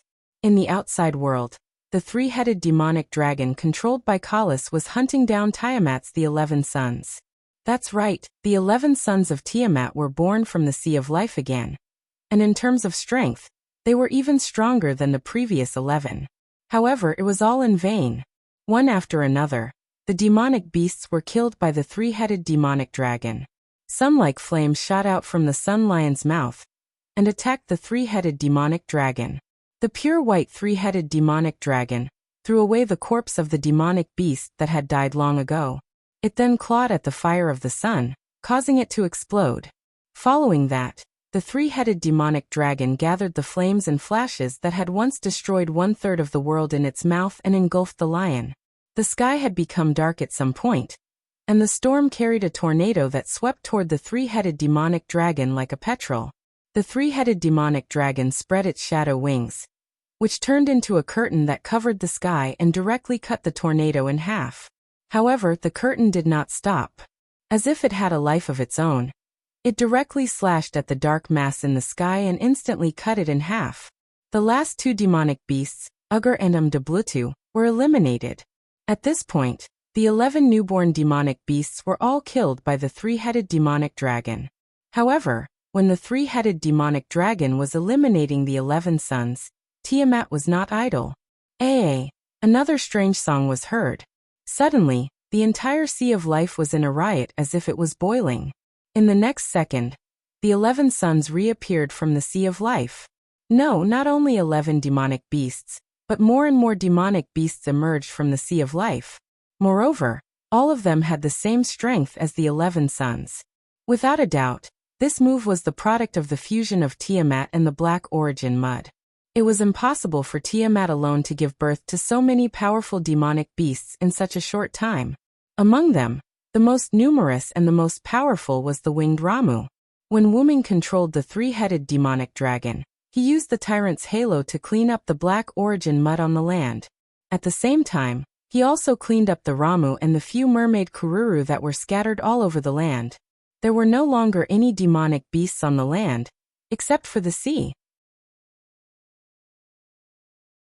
Any one of these demonic beasts had the strength to rival, or even defeat goddesses such as Ishtar, Quizzard, and Ereshkigal. Looking at the number of demonic beasts, if all of them swarmed up, the entire Mesopotamia would probably be destroyed quickly. The Uruk's protective shield would definitely not be able to protect them. However, the three-headed demonic dragon did not panic when it saw this scene. The chain wrapped around the right head extended, and the tip of the chain gently scratched the huge dragon's body. PFFF. The three-headed demonic dragon's body was sliced open like a hot knife through butter. A sizable wound was cut open, and fresh blood spilled out as if it was free of charge. The spilled blood did not fall into the Sea of Life. Instead, it turned into white figures with small shadow wings and flew into the air. They were miniature versions of Azidakaha. Azidakaha's innate ability was that its blood could turn into a two-headed dragon with god-level strength. This spiritual base was based on Azidakaha's body, so it naturally included this ability. Moreover, it was an upgraded version. The blood didn't transform into a two-headed dragon, but a miniature version of Azidakaha. Roar! The miniature versions of Azidakaha let out a huge roar that was different from their tiny bodies. They rushed towards the demonic beasts that were several times or even dozens of times larger than them. The huge demonic beasts that emerged from Tiamat's Sea of Life also met the miniature versions of Azidakaha. At this moment, the head in the middle of the three-headed demonic dragon seemed to come back to its senses and became energetic.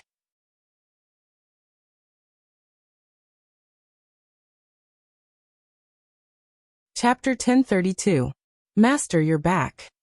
As soon as Wuming returned, Kalas relinquished control of the body to Wuming. I've come into contact with the illusory Star Taisue's ability, and I can activate it at any time. As Wuming spoke, he observed the current battlefield and couldn't help but frown. The reason was naturally because of the current situation. Firstly, the number of magical beasts that Tiamat gave birth to shocked Wuming. Secondly, the three-headed dragon army couldn't defeat the magical beast army, and was now retreating. As the number of winged Ramu was the highest, both sides were basically fighting in the air, and only a small number of them were fighting on the sea. Whether it was on the sea or in the sky, the three-headed dragon army was retreating. It couldn't be helped. In terms of individual strength, The magical beasts that Tiamat gave birth to were much stronger than the three-headed dragon formed from the three-headed dragon's blood. Even if these three-headed dragons could continue to divide their blood, each individual that was split was weaker than its superior individual. This was the main reason for the phenomenon of them retreating. Wu Ming immediately had the thought of, I can't delay any longer. Illusory star Taisui activate. Wu Ming didn't need to follow the rules to activate the simulated star map, so he only needed to shout or even think about it to activate it. The majestic voice from the three-headed dragon's body was transmitted to the void. All the three-headed dragons and magical beasts that were fighting to the death, including Tiamat, were stunned. The former was due to the deterrence of Wu Ming's voice, while the latter was purely due to fear. In the next second, a cluster of light that emitted a cosmic starlight emerged from the three-headed dragon's body. The petite size of the cluster of light created a sense of contrast with the three-headed dragon's huge body.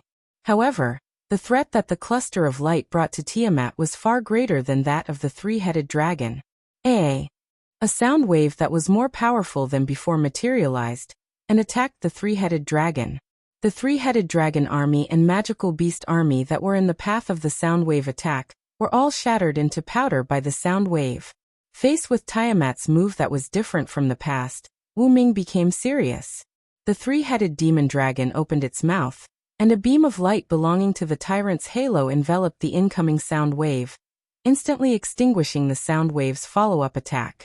It was a flash of starlight, shot out from Tiamat's eyes of the stars, hidden behind the sound wave. It seemed that Tiamat was also anxious. Wu Ming didn't waste any more time and had Su Xing Taisui take action. You are no longer needed here, primordial goddess of creation. Leave this world that no longer belongs to you.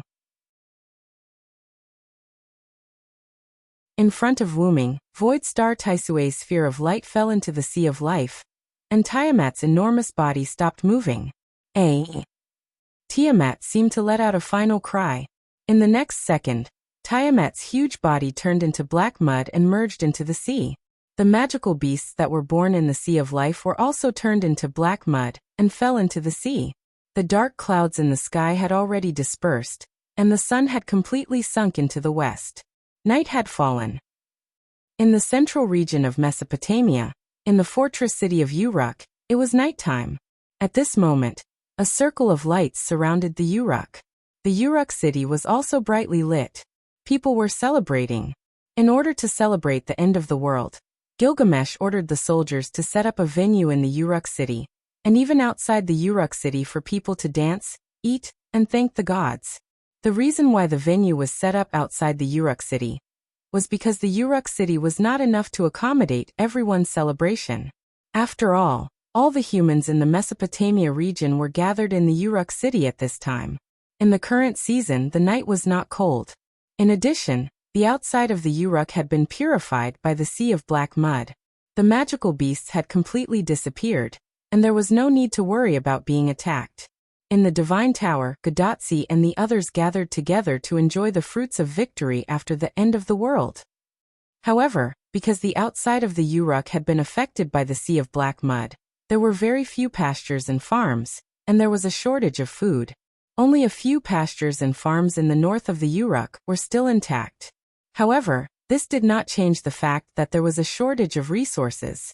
Therefore, Gadotsi and the others, as well as the Uruk people outside the Divine Tower, did not have much food to enjoy. The pastures and farms had to be reserved for grain, cattle, and sheep in order to prepare for the future life of the humans in Mesopotamia. Therefore, the people were just immersed in the atmosphere of surviving the disaster. At most, they would dance and eat very little. Of course, this included Gadotsi and the others. In the center of a large room in the Divine Tower, a large dining table was placed there. Gadotsi and the others sat around the table and tasted good wine. Although there was not much food, Gilgamesh could still provide drinks for Gadotsi and the others to drink freely. Of course, Gadotsi, Matthew, Mayu, and Anna were drinking drinks and not wine. The leopard man and Fimbaba were playing in an open space at the side. Enkidu, who was worried about Fimbaba, was paying attention to Fimbaba, while having a conversation with Gilgamesh that he had not had for many years. Although Gilgamesh was more or less not used to the fact that his close friend had a gender, A close friend was still a close friend. This would not change. Zhuge Kongming and Leonidas I sighed at the sweet and mellow taste of the wine in their hands. Nawakamaru, who was beside them, was drinking alone as if he was mourning for Musasobo Benkei. Quizzard and Ishtar clinked their glasses. Ishtar also poured a glass of wine for the absent-minded Ereshkigal, which gave Ereshkigal a fright. It was only after Mayu, who was beside her, said something to Ereshkigal that Ereshkigal calmed down. Matthew and Gadatsi gently tasted the drinks that Gilgamesh brought out. Gadatsi, who was beside Anna, was also tasting the delicious drink because of Merlin's harassment. She had to pretend that she did not care about the delicious drink. Everyone was immersed in the celebration dinner of Tiamat being defeated by Wuming, but because Wuming was not present, many people were more or less absent-minded. For example, Mayu Ereshkigal, Anna, Gadatsi, and Matthew. However, Wuming was not dead, he was not there. What the hell is holding Assassin back? Gadatsi and Matthew chatted and complained softly. However, everyone present was a servant, and Gadatsi's soft complaint was equivalent to speaking directly in their ears. That I also want to know. After Ereshkigal spoke weakly, Mayu, who was beside her, looked a little shaken, and Anna's eyes also drifted. Gadatsi and Ereshkigal's questions attracted everyone's attention. Except for the leopard man, Ishtar looked at Ereshkigal, who became absent-minded again, and shook her head helplessly. Didn't Golden Sparkle say that Hyunryong is now implementing the follow-up work on Tiamat on the coast of the Persian Gulf? He will be here in a while. You guys don't seem to see that guy. Did he take your souls away or something? Ishtar's criticism made Ereshkigal's face turn red. She naturally knew that Gilgamesh said that Wuming was on the Persian Gulf, but Wuming was not there. Not only her, but Gadatsi and the others also couldn't help but be absent-minded. And Ereshkigal had a feeling that Ishtar was actually worried about Wuming, but she didn't directly show it. Therefore, Ereshkigal and Ishtar quarreled again. What does it have to do with you that I care about him? You greedy goddess, do you want to take away other people's thoughts? What did you say? You despicable guy?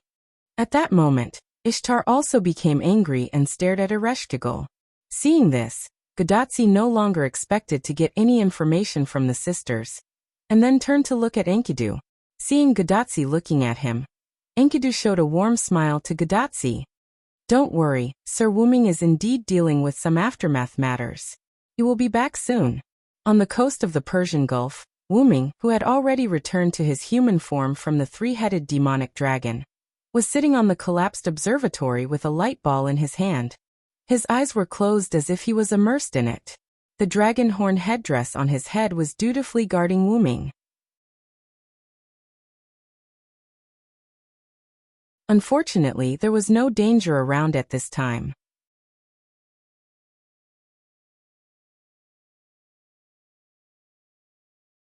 Chapter 1033. Ever since the void star Taisway sealed the entire sea of life that represented Tiamat, the Persian Gulf and even the Indian Ocean returned to their original ocean state. Other than the fact that no living creatures could be seen, the ocean at this moment was no different from before. After that, Wuming also removed the three-headed demonic dragon state, but the spiritual base of human evil still existed. After all, the transformation of the spiritual base was basically complete, and it could not be changed back even if he wanted to.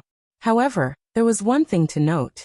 Wuming could not recreate the three-headed demonic dragon's body with Enkidu and Kalis for the time being. After all, the three-headed demonic dragon's human evil spiritual base was only possible because of the blessings of Tiamat, the first Hassan, and Finbaba, who had temporarily obtained the title of Crown Rider. Now that Tiamat was sealed, and the first Hassan had left after the crisis was over, the Crown Rider on Finbaba had also disappeared.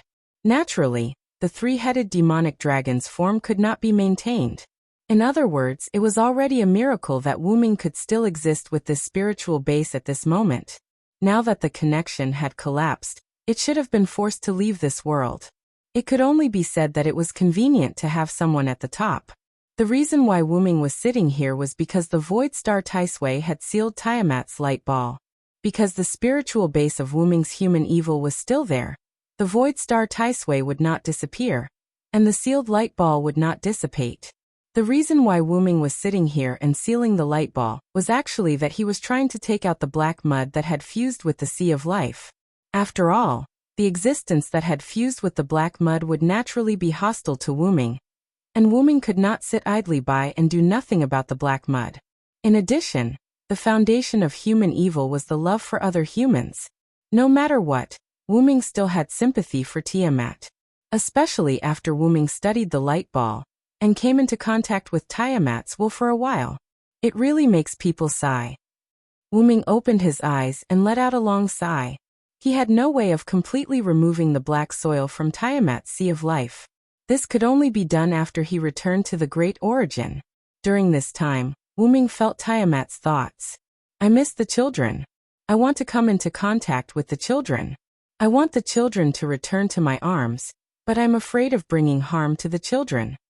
This was Tiamat's extremely simple thinking. Wuming could use his origin power to kill Tiamat the same way he had killed Az-Dakaha, but Wuming couldn't bring himself to do it. Az-Dakaha's evil was because he wanted justice to stand on his corpse, while Tiamat's evil was simply a mother's instinct to care for her child who had abandoned her, as well as the world that did not need her. And this mother was also afraid that she would harm her child. Otherwise, she would not have placed a self-seal on herself. Tiamat had only been chosen to become a bug in the human system. This bug had to be fixed in order for the system called humans to continue. And this bug had been created by using the love for humans. Fixing the false love that had been forced to become was a little cruel in Wuming's eyes. Az-Dakaha had already died at Wuming's hands. Wuming did not want another existence similar to Az-Dakaha to follow in his footsteps. However, it was obviously impossible to let Tiamat go just like that. Fortunately, I have the illusory star Taisui. If not for this, I'm afraid it would have reached a point where only one of us could live. Ignoring all conditions to seal a natural god, although the target audience was small, the effect was unexpectedly powerful. If not for this, it was hard to say who would die in the end. Wuming felt a headache at the thought of so many powerful magical beasts that had been born from the Sea of Life. And fortunately, those magical beasts were formed from the black soil in the Sea of Life. They were also a part of Tiamat. Otherwise, Wuming would not have a good way to deal with so many magical beasts at once. And if the time was delayed, who knew how many magical beasts Tiamat could give birth to? The Sea of Life was so big, and Tiamat had the support of the black soil. Who knew what would happen in the end? Therefore, this was why Wuming believed that the outcome was still uncertain. In any case, let's bring Tiamat back to the root of life first. Once they returned to the root of life, there would definitely be a way. After all, the root of life was the source of miracles, and Wuming was a god inside. Wuming shook his head and rested for a while. After relieving his fatigue, he merged the ball of light into his body and stood up. Wuming looked at the position of the stars in the sky and estimated the time. At this time, Tachika and the others probably haven't finished their banquet. I should still be able to make it, probably.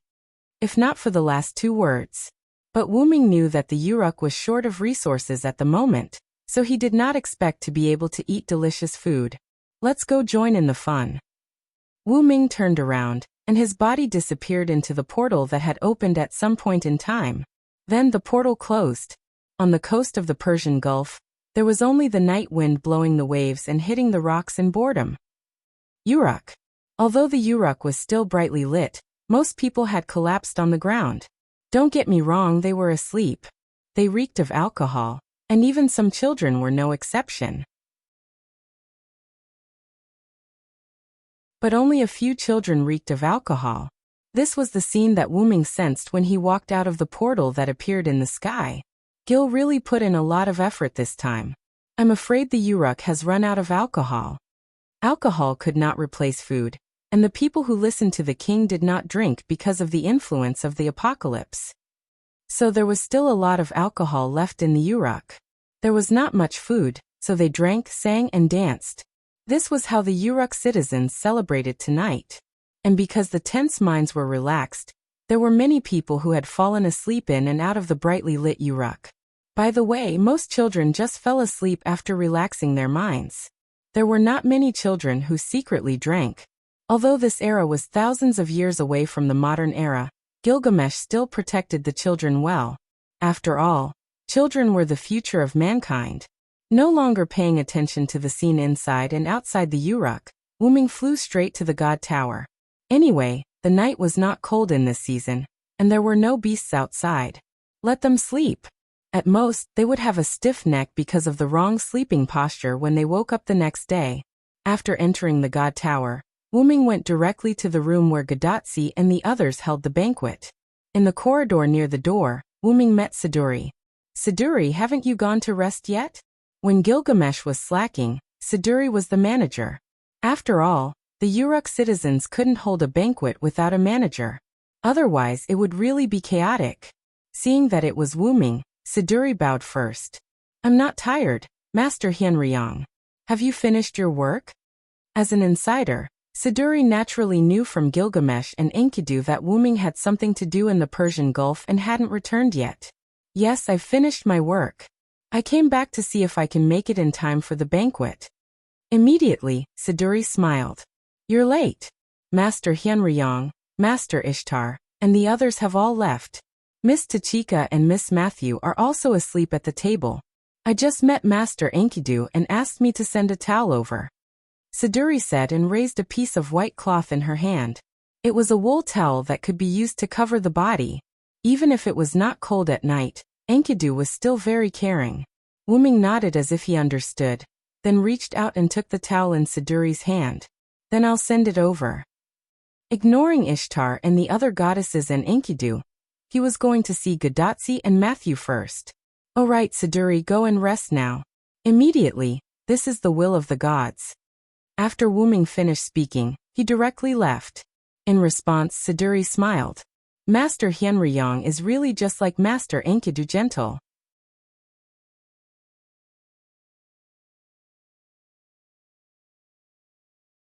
Chapter 1034. Wuming had seen how hard Siduri had worked during this period of time. She was not much more relaxed than Gilgamesh. At this time, how could Wuming allow Siduri to continue working? However, with Siduri's character, it was certainly impossible for her to rest by herself, so Wuming could only order her. He walked quietly into the room where Gadotsi and others were gathered. At this moment, the room was exuding the aroma of good wine. There was no doubt that this was Gilgamesh's collection of good wine.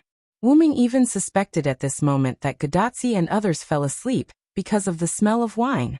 As soon as he entered the room, Wuming saw Gadotsi and Matthew sleeping soundly on the table. The others were nowhere to be seen. Ishtar and the others must have left on their own. And someone like Leonidas I, who got drunk easily, must have been carried away by them. In addition to Gadotsi and Matthew, who were lying on the table, Gilgamesh was looking at the brightly lit Uruk by the window with his hands on his chest. "Oh Hyunryong, you're finally here." Gilgamesh looked back at Wuming. "I thought I could make it in time for the banquet, but it seems that I'm late." He walked quietly to Gadotsi and Matthew, covered them with a thin towel. And then Wuming walked to Gilgamesh. Gilgamesh set up runes around Gadotsi and Matthew, so he didn't have to worry about disturbing Gadotsi and Matthew. There wasn't much food, but this king left some good wine for you. Gilgamesh showed a king's smile. And then golden ripples appeared from his body. 2 golden wine cups and a golden wine jug emerged from it. Gilgamesh held the golden wine jug, poured it into 2 golden goblets, and then threw one of them to Wuming. The wine cup flew lightly to Wuming as if it had a life of its own. Wuming didn't use much strength and easily caught it, then drank it in one gulp. "Although this wine is delicious, it's not to my taste." Wuming threw the empty wine cup away, and the golden wine cup turned into golden particles and dissipated. This king is the same. Gilgamesh also drank it without caring about his image, and like Wuming, he threw the golden wine cup and golden wine jug aside, letting them turn into golden particles and return to the king's treasure. No matter how sweet the wine created by the gods is, it is still in existence that this king and humanity must abandon. This was the reason why it was not to his taste. Without responding to Gilgamesh's words, Wuming walked to Gilgamesh's side. With his back facing Gilgamesh, Wuming stood in front of the window and looked at the starry sky. "The Uruk people survived, and you are still alive. The Sumer dynasty can continue, and human civilization can continue. When Wu-Ming took away Tiamat, who was sealed in the illusory star Taisui, this singularity would also be repaired and returned to the right track. What Wu-Ming meant was that it was time for him to leave. After all, his purpose was to help Gadotsi and Matthew repair the singularity, and to make up for Wu-Ming's regret of leaving Mesopotamia. Whether it was the Gilgamesh of that world, or Wu-Ming, who took care of Gilgamesh's childhood, was already half a father to Gilgamesh. I know you won't forget what happened here, and I also know you know very well that the Gilgamesh I am familiar with is the queen. Although because of the suppression force, Uruk Hyenryong existed in every parallel world, and there was a story between Gilgamesh and Hyenryong, it was impossible for Gilgamesh not to notice this. After all, the stories created by different genders could not be exactly the same. This was for sure. Of course. Gilgamesh, who turned around, nodded without hesitation. After all, the Hyenryong this king is familiar with can be said to be a woman. You can't be the one this king is familiar with. Wu-Ming was shocked. It must be the doing of the two suppression forces. Did it have to be so exciting? Ha ha ha ha, this king is joking. It's so nice to see your face. Gilgamesh patted Hyenryong's shoulder as if his scheme succeeded, and he laughed very happily. However, not long after, Gilgamesh stopped laughing. But this king is really happy to see you. After patting Wu-Ming's shoulder again, Gilgamesh left the room. At this moment, only Wu-Ming, who was looking at the night sky, and the sleeping Gadotsi and Matthew were left in the room. Me too, Gil. As for what Gilgamesh said about Hyenryong in this parallel world being a woman, it was unknown whether Gilgamesh was joking or not. Early the next morning, Gadotsi woke up groggily and found herself lying on the bed in her and Matthew's room in the Chaldean embassy, and Matthew was lying next to her. Hey. Hey hey hey. As if she thought of something terrible, Gadotsi's face turned red, and she screamed in horror. What happened, Senior? Matthew had a conditioned reflex because of Gadotsi's scream. He suddenly woke up from his sleep and sat up. No, nothing, I just woke up and had a nightmare. Gadotsi was silently relieved. After all, she found that the clothes she was wearing did not change. It seemed that someone sent her and Matthew back here, and put them directly on the bed. Suddenly, a voice came from the corner. Are you awake, Tachika, Matthew? Gadotsi and Matthew looked, and found that it was Wu-Ming. Assassin? Did you send me and Matthew back? Gadotsi guessed. Wu-Ming, who was sitting cross-legged in the corner, nodded. Seeing that you were sleeping soundly, I didn't wake you up. Instead, I sent you back here. Wu-Ming pointed to the bed where Gadotsi and Matthew were, and then pointed to the corner where he was, and then continued to speak. I didn't know where to go, so I just stayed. But don't worry, I didn't stare at your sleeping faces the whole night. Wu-Ming smiled. However, the more Wu-Ming said this, the more embarrassed Gadotsi and Matthew felt. Then, I'll go down first. Gadotsi immediately got up from the bed and walked out of the room. Senior Villo, I'm a little worried about you. I'll go downstairs and take a look. Then Matthew also left with a blushing face. In this regard, Wu-Ming smiled. Gadotsi and Matthew were really quite cute. By the way, last night, Wu-Ming did not stay because he had nowhere to go, nor did he stay to see Gadotsi and Matthew's sleeping faces. The reason why Wu-Ming stayed in Gadotsi and Matthew's room was because Roman contacted Wu-Ming through Gadotsi's bracelet last night.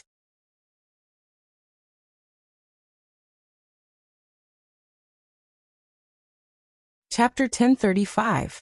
Last night, after Gilgamesh left, Wu-Ming also left not long after.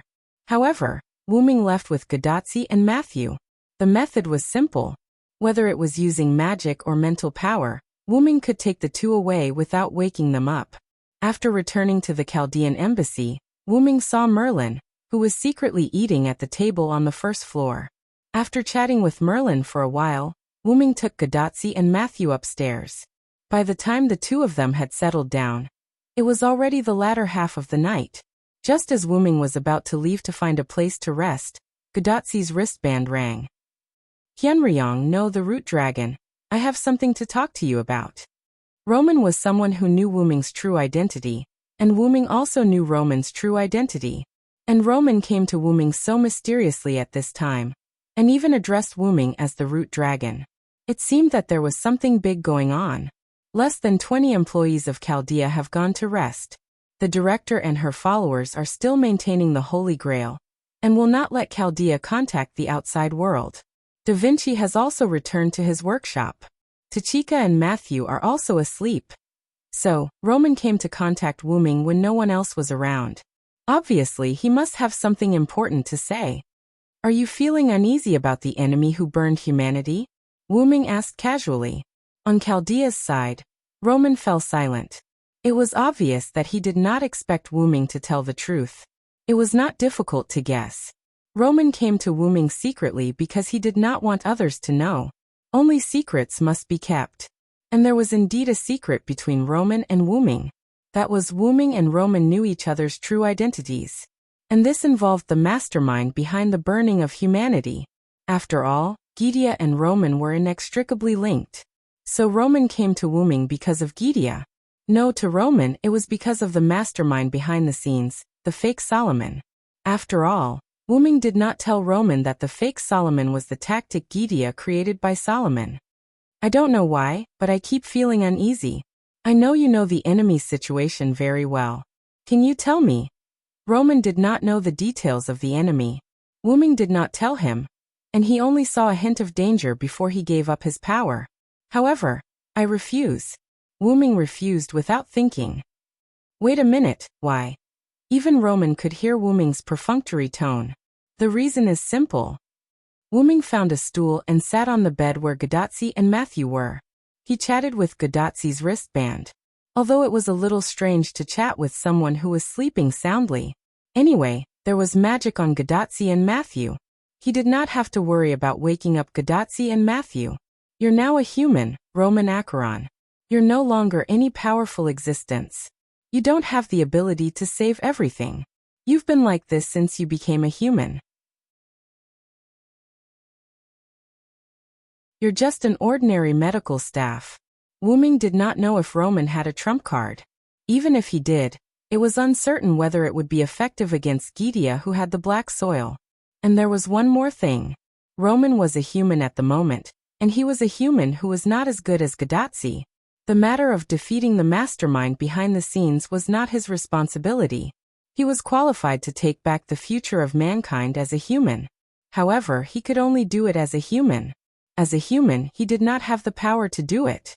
This was the price he had to pay for giving up all his power to become a human. Even if he had seen the crisis of mankind on the eve of giving up his power. In a sense, this was what he deserved. If it's you, you should understand one thing. Everyone has to admit the consequences of their decisions, whether the consequences are good or bad. So you just have to be an honest medical staff. Roman, who heard this sentence, was sitting on a special sofa in Chaldea. He pressed one hand on the other hand as if he was touching something under the glove. Roman's expression was a little lonely. But that's enough from you, once King Solomon. Wu-ming instantly interrupted Roman's words, and also revealed Roman's true identity. That's right, Roman was King Solomon. He was the follower of the former director, Maris Billy Animusphia, who participated in the Winterwood Holy Grail War 10 years ago. After winning the Holy Grail War, he became an ordinary human by making a wish. On the eve of losing all his power and becoming a human, he used his clairvoyance to see the burning of humanity. However, because he was powerless, he could only desperately learn in an attempt to use the identity of a human to save the future. That was why he, the real one, thought that the guy who called himself Solomon was a fake. He was also almost suspected by Gadotsi and the others because he helped Solomon to explain. You want to be an ordinary person, and also want to save the world. How can there be such a good thing in the world? I'm afraid you're a little whimsical. Wu-ming mocked mercilessly. Moreover, this is the result of your own choice. You can't regret it. You have to face it, and admit it. Don't worry about it, and don't try to stop it. You have to know that if the sky falls, there are tall people to hold it up, and you're just an ordinary human now. After that, Roman's rather weak voice came from Gadotsi's bracelet. Know that. Didn't I say that if the sky falls, There are tall people to hold it up? What are you, an ordinary human, worrying about? Roman was frightened by Wu Ming's reprimand and didn't dare to speak. Wu Ming picked his ears as if he was bored. He spoke as if he made the final decision for Roman. In short, your mission is to help Tachika save humanity, heal Matthew's broken body, assist Olga Marie in managing Chaldea, and leave the rest to me. After all, Wu Ming was partly responsible for Gidea's mutation. He couldn't leave the black mud alone. He also had to take responsibility for what the black mud caused. However, the difference between Wu Ming and Roman was that Wu Ming had the ability to solve all of this, and Roman didn't have such ability. Actually, I just wanted to say that my trump card can't be called a trump card 100%. Plus, I don't know why, but I have a bad feeling, so I wanted to ask you to help me. Roman in Chaldea loosened his crossed hands and smiled awkwardly. Wu Ming, who was in a different time and space from Roman, narrowed his eyes helplessly. He looked like a dead fish. If I knew you were so open-minded, I wouldn't have wasted so much time talking to you. That was the meaning in Wu Ming's eyes. Therefore, Wu Ming with dead fish eyes found a corner and sat up, no longer paying attention to Roman. Only Roman's calls echoed in the room, until he was almost discovered by the Chaldea personnel, who woke up in the night. As for Wu Ming, he sat there until daybreak. That was what happened last night. Wu Ming looked at the door where Gadatsi and Matthew left, then he stood up and walked out. In fact, although Wu Ming and Roman's conversation was very casual, Wu Ming also had thoughts and speculations. Wu Ming believed that Gidea might have become stronger.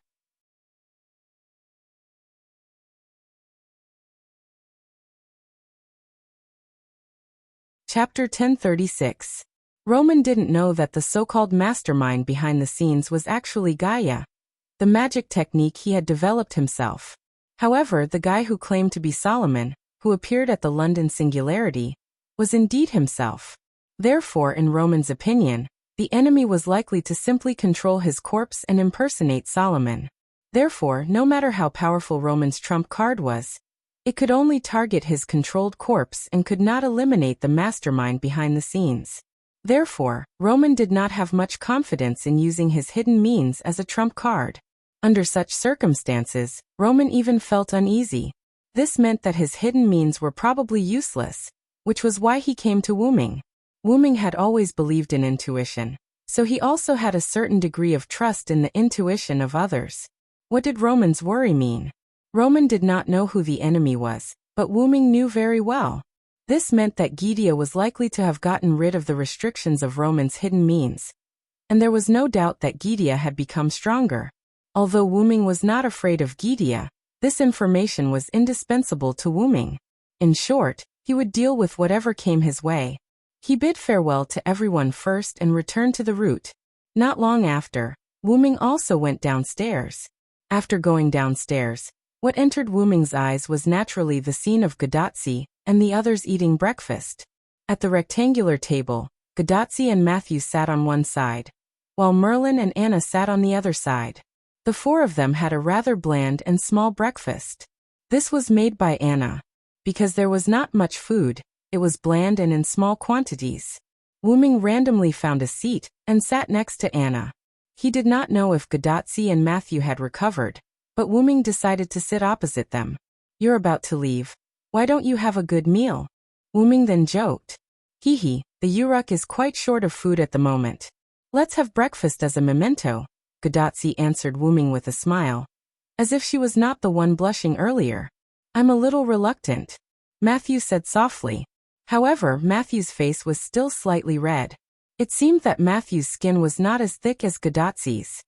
After all, we're integrated into the Uruk city. Merlin took a sip of the clear soup and smacked his lips. TSK, it seems that I can't live without Uruk food, ha ha ha ha. Even if it was bland, the taste of Uruk had left a mark on Merlin's taste buds in the past 6 months.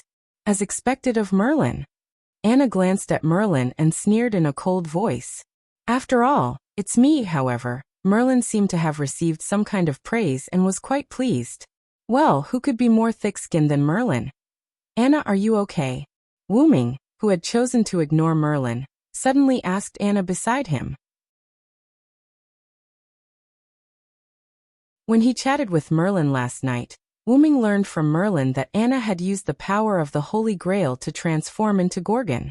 Together with Ereshkigal, they had dealt with the 5 powerful demonic beasts that attacked the Uruk. Although Anna had now recovered her body, he was still worried about Anna's Wuming, so he decided to ask. "I'm fine." Anna shook her head.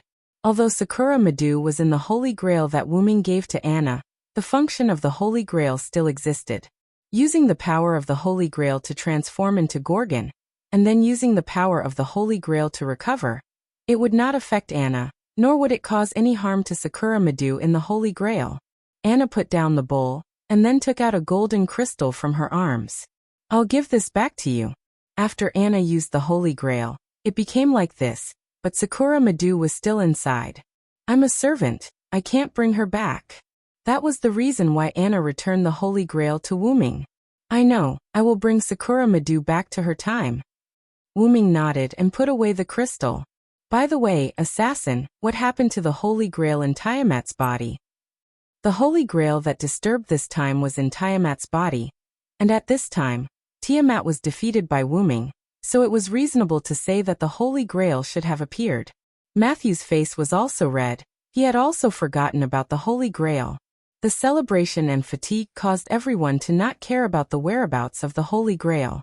Godatsi only remembered this matter when she saw Anna return the Holy Grail that Wuming gave her to Wuming. "I sealed the Holy Grail and Tiamat together," Wuming said, and with one hand, a cluster of light appeared in Wuming's hand. These were the seals formed by the virtual star Taisui. "Later, I will take away Tiamat's seal along with the Holy Grail. I can't give it to you for the time being." Wuming turned his hand again, and the virtual star Taisui that sealed Tiamat disappeared. "This doesn't matter. We have reverse detected the location of the final enemy through the existence that tried to invade Chaldea." Roman's voice came from Godatsi's wrist. The use of the Holy Grail in Chaldea was basically to analyze and find the person who made it. When Wuming stored the Holy Grail that sealed Floros in Chaldea, Chaldea was almost invaded because of it. However, it was a blessing in disguise. Chaldea unexpectedly located the location of the enemy through reverse search, so there was no need for the Holy Grail. "How about this, Roman? I will go explore first. Tachika will stay in Chaldea for now." "Why?" Godatsi looked at Wuming in confusion. She had passed through all 7 singularities, so why did she need to be so careful when facing the final enemy? Moreover, Godatsi couldn't bear to see Wuming in danger alone. Similarly, Matthew couldn't do it either. Senior Villo, I think it's better for us to go with you." Little Eggplant was rarely serious. However, Wuming smiled. "You've misunderstood. I just need to verify something. If I go with you, I'm afraid I'll hurt you." Both Gurgle and Mashu nodded their heads as if they suddenly understood. With Wuming's powerful strength, it was very likely that he would hurt his allies. However, Roman and Leonardo da Vinci in Chaldea noticed something. How could a strong person like Wuming accidentally hurt his allies? It was obvious that Wuming didn't want Godatsi to be in danger. But in the end, Roman agreed with Wuming's decision. "All right then. Tachika and Matthew will go back to their rooms to rest after returning to Chaldea. We'll wait for Hyunryong's notice before we act." No matter what, Godatsi wasn't as powerful as Wuming. She was just an ordinary person. If something happened to her, it would be over. Wuming nodded. "After you finish eating, we'll go to the Divine Tower to bid farewell to Gil and the rest." At the same time, Wuming also freeloaded a meal.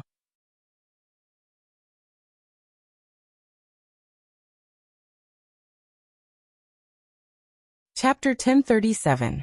At the bottom of the tower, Wuming, Godatsi, Matthew, Merlin, Anna, Mayu and Ereshkigal came together. The reason why Mayu and Ereshkigal came with Wuming and the others was that when everyone was in the middle of breakfast, Mayu came to the Chaldean embassy with an embarrassed look on her face. Mayu just came to Wuming, and the reason why she took Ereshkigal with her was to repay Ereshkigal for staying the night last night. She took Ereshkigal shopping with her. That's right, Wuming came back late last night, and when everyone finished the banquet, Mayu left with Ereshkigal. After knowing that Mayu was Wuming's sister, Ereshkigal was quite serious about building a small house for Mayu in the underworld. By the way, because Mayu was a servant at the moment, the underworld would not cause any harm to Mayu. Last night, Mayu and Ereshkigal slept in the underworld. At the bottom of the tower, the soldiers who went to report to Gilgamesh returned and invited everyone to enter the tower. Wuming and Mayu walked in the end because Wuming and Mayu whispered to each other. Mayu, I didn't take good care of you. How did you sleep last night? Wuming held Mayu's hand with an apologetic look on his face. First, he tried to remove the black mud that fused with Tiamat. After that, he talked to Gilgamesh and sent Gadotsi and Matthew back to the Chaldean embassy. After that, he discussed with Roman. After that, he thought about the clarity from Roman's words. After all these things were done, the sky was almost bright. Sister L is very good to me. You don't have to worry about me, Brother Wuming, and I'm not an insensible child. Feeling the warmth of Wuming's palm, Mayu responded to Wuming with a warm smile, indicating that she understood him. Wuming couldn't help but sigh. He suddenly remembered Mayu's problem when he was eating. Fortunately, Mayu could find him by herself. However, it was still thanks to Ereshkigal. I have to thank her later, Wuming thought as he watched Ereshkigal's back. Ereshkigal, who noticed that someone was watching her, couldn't help but blush, and her body became stiff. Ereshkigal knew who was looking at her. Only Wuming and Mayu were behind her. It was not intentional. As if it was a coincidence, Gadotsi, Matthew, Anna, and Merlin took the lead, and Wuming and Mayu deliberately stayed behind, so Ereshkigal could only be in this position. Thank you for taking care of Mayu. Wuming, who walked quickly to Ereshkigal's side, thanked her. As for this name, it was a simplification of Ereshkigal. After all, Ereshkigal was a bit too long. No, it's nothing. Ereshkigal talked about her hair, and waved her hand generously. Of course, it would be better if she didn't speak so nervously. You now have my divinity. The underworld can no longer restrict you. For the next period of time, you can live well on this land. This was both Wuming's gratitude to Ereshkigal and Wuming's sympathy for Ereshkigal's past. Yes, you are leaving soon. Ereshkigal, who was originally nervous, suddenly became lonely. This was the tragedy brought about by time travel. The two sides were not of the same era, and they had to be separated in the end. Humans basically prohibited or restricted the technology of time travel. This was also one of the reasons. Ereshkigal sped up and distanced herself from Wuming and Mayu. Brother Wuming, can't we meet Sister L again? At this moment, Mayu also seemed a little unhappy. Children were very emotional, especially little girls. Although Mayu had experienced life and death, it did not mean that she had adapted to it. On the contrary, Mayu was more sensitive to such things. In addition, Ereshkigal's temper and personality were very suitable for Mayu's liking. Mayu was familiar with her face, so the two got along well in this short time. For Mayu's question, Wuming smiled casually. How is it possible? When everything is solved, we can come to see your sister L again. We can even bring her to live in the modern world. For humans, time travel was a dangerous function that needed to be restricted or prohibited, but for Wuming, it was something that could be done casually. Really? That's great, Brother Wuming. Mayu recovered again. Seeing Mayu become emotional, Wuming touched Mayu's head with some emotion. You have changed a lot during the time I was not around you. It seems that the contact with Ilya and others has made Mayu grow stronger. Really? Mayu herself was unaware of it. You are cuter than before, after Wuming said jokingly. He directly picked up Mayu and put her on his shoulder. Later, in Mayu's shy exclamation, Wuming dragged Mayu, who was riding on his neck, and followed most of the people in front. God's Tower, between the thrones, where Gilgamesh dealt with government affairs. At this moment, the servants and gods gathered together, and unrelated people such as soldiers were ordered to leave the room by Gilgamesh. Gilgamesh put down the clay tablet in his hand, and looked at the people gathered below with a smile on his face. By the way, at this time, Wuming had put Mayu down from his shoulder. Is it finally time to say goodbye, everyone?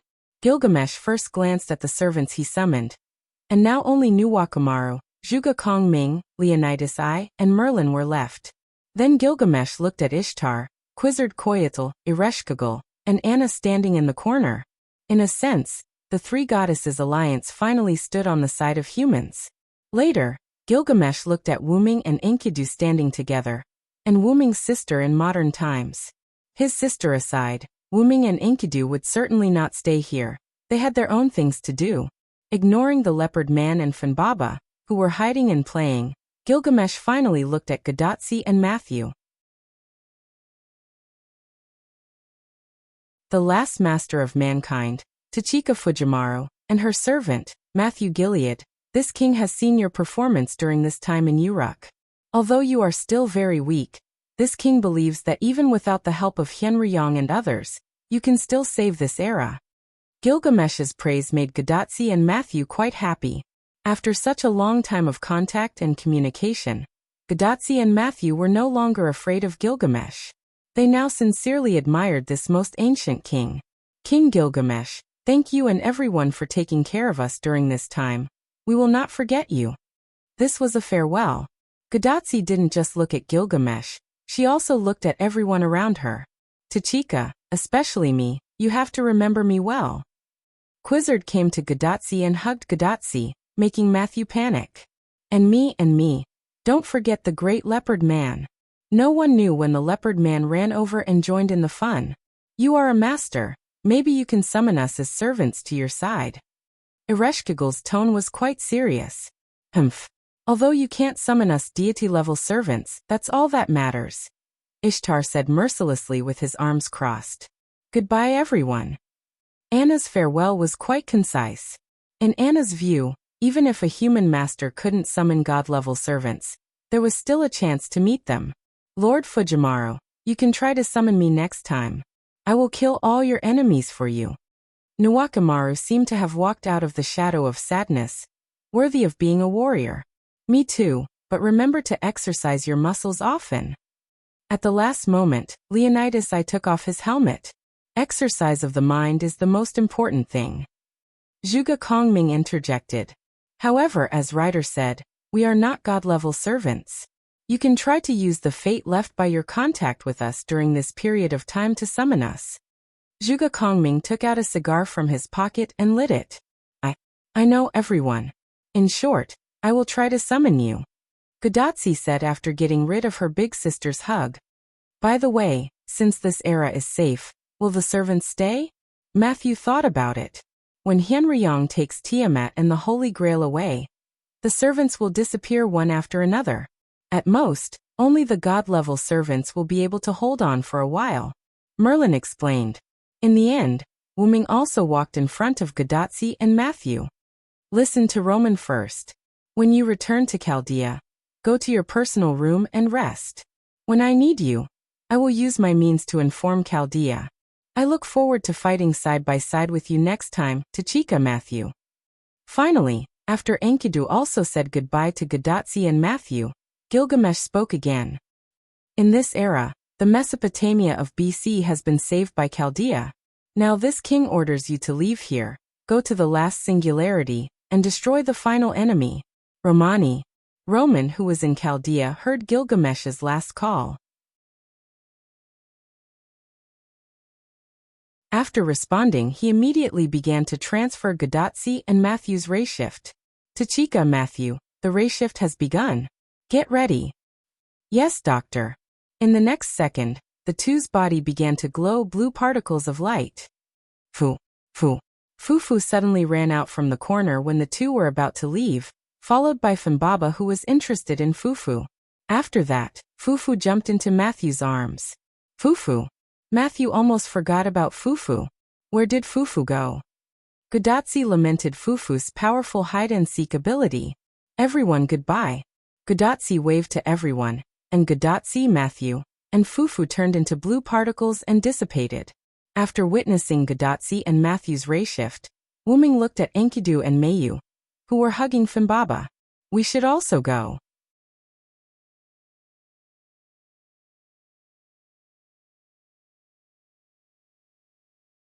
Chapter 1038. Inside the origin that looked like a starry sky, on the platform formed in the center, the huge and magnificent white origin dragon opened its eyes and woke up from its slumber. The first thing it did when it woke up from its slumber was to open a virtual screen in the void. The scene on it was an elementary school in a certain world. Wuming, who was in the origin, had the ability to see what was happening in a certain world. Suikun Original Academy Elementary School, where Meiyu and Ilya went to school. Before Wuming left, he brought Meiyu, Ilya, and the others back to Ilya's world. In any case, Meiyu had settled down in Ilya's world and went to school. Wuming wouldn't do such a cruel thing as separating Meiyu and her friends. However, because of the Ainsworth family's technology and the method of crossing between two worlds taught by Wuming, Shiro and the others could go to Meiyu's world to visit Meiyu at any time. On the screen, Meiyu was chatting with Ilya and other friends, but then Meiyu froze for a moment, and then as if waking up from a dream, she fell into a trance. It seemed that Meiyu had received the memory of herself turning into a servant and going to BC. Although it didn't matter if she couldn't receive it, Meiyu's servant body was also Meiyu. Wuming didn't want anything to happen to Meiyu's clone. The heroic spirits in the Valhalla couldn't accept all the memories of the clone, but Meiyu wasn't a heroic spirit, so she could definitely receive those memories. Only when Meiyu's main body received the memories and information of the clone could it prove that the clone had returned safely. Now it seemed that Meiyu had indeed received it, and Wuming was relieved. Meiyu's trance scared Ilya.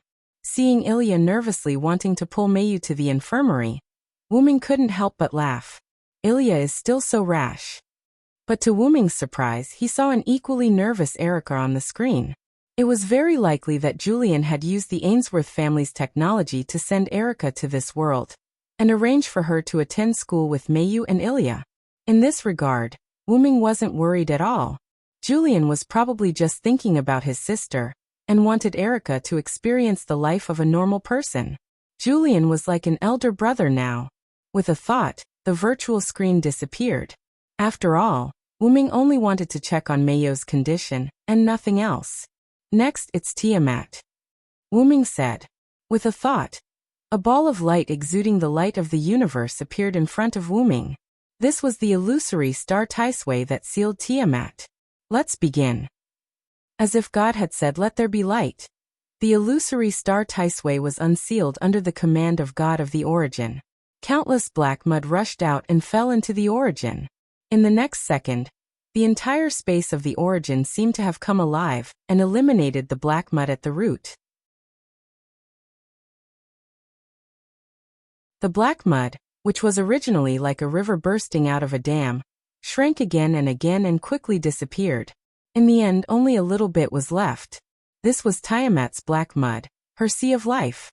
The black mud that existed in it had all been treated as a virus by the origin and cleaned up by the origin. Immediately afterward, Wuming's huge dragon claw gently tapped the sea of life, and a figure immediately separated from the sea of life. It was the spiritual base of a servant. It was Musasobo Benkei. After being assimilated by Tiamat's sea of life, there was no way to remove it. This was what Ishtar had said, and it was also publicly known. However, in the origin, Wuming could easily separate Musasobo Benkei's spiritual base from the sea of life. Wuming's dragon claw gently tapped Musasobo Benkei's spiritual base, and a ripple appeared behind Musasobo Benkei, enveloping Musasobo Benkei. The ripple then disappeared. Wuming sent Musasobo Benkei back to Uruk, where he would meet with Nuwakamaru and the others for a short time. Then, because of the disappearance of the Holy Grail, they would dissipate together and return to the Martyr's Palace. Musasobo Benkei's matter was taken care of. Then, there was Tiamat's problem. Wuming lowered his red eyes and looked at the pink and somewhat cute starry eyes.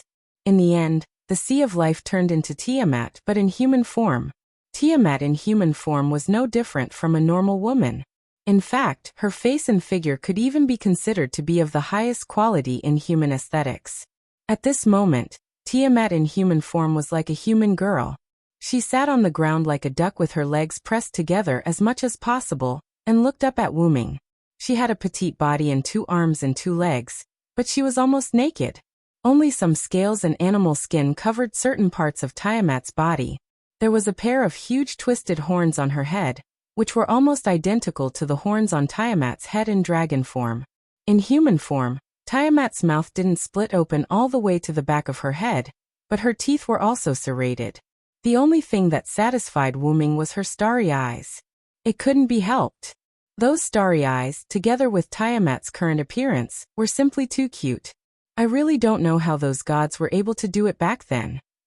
Wuming couldn't help but ridicule. Then Wuming's huge dragon body changed, and Wuming's dragon body turned into human form. After all, Tiamat was very petite at this moment, and it wasn't easy to talk with her huge body. After landing on the platform, Wuming walked in front of Tiamat. Looking at Tiamat, who stared at him motionlessly, Wuming didn't know what to say. He simply sat down facing Tiamat, crossed his arms and thought silently. If he sent her back, as a human evil, she would definitely be destroyed in the end. Wuming definitely wouldn't do that. Should he send her to another world? If it was another world, he didn't know if Tiamat's human evil ability would still work. Let's give it a try. If it didn't work, he would take her back and think about it at length.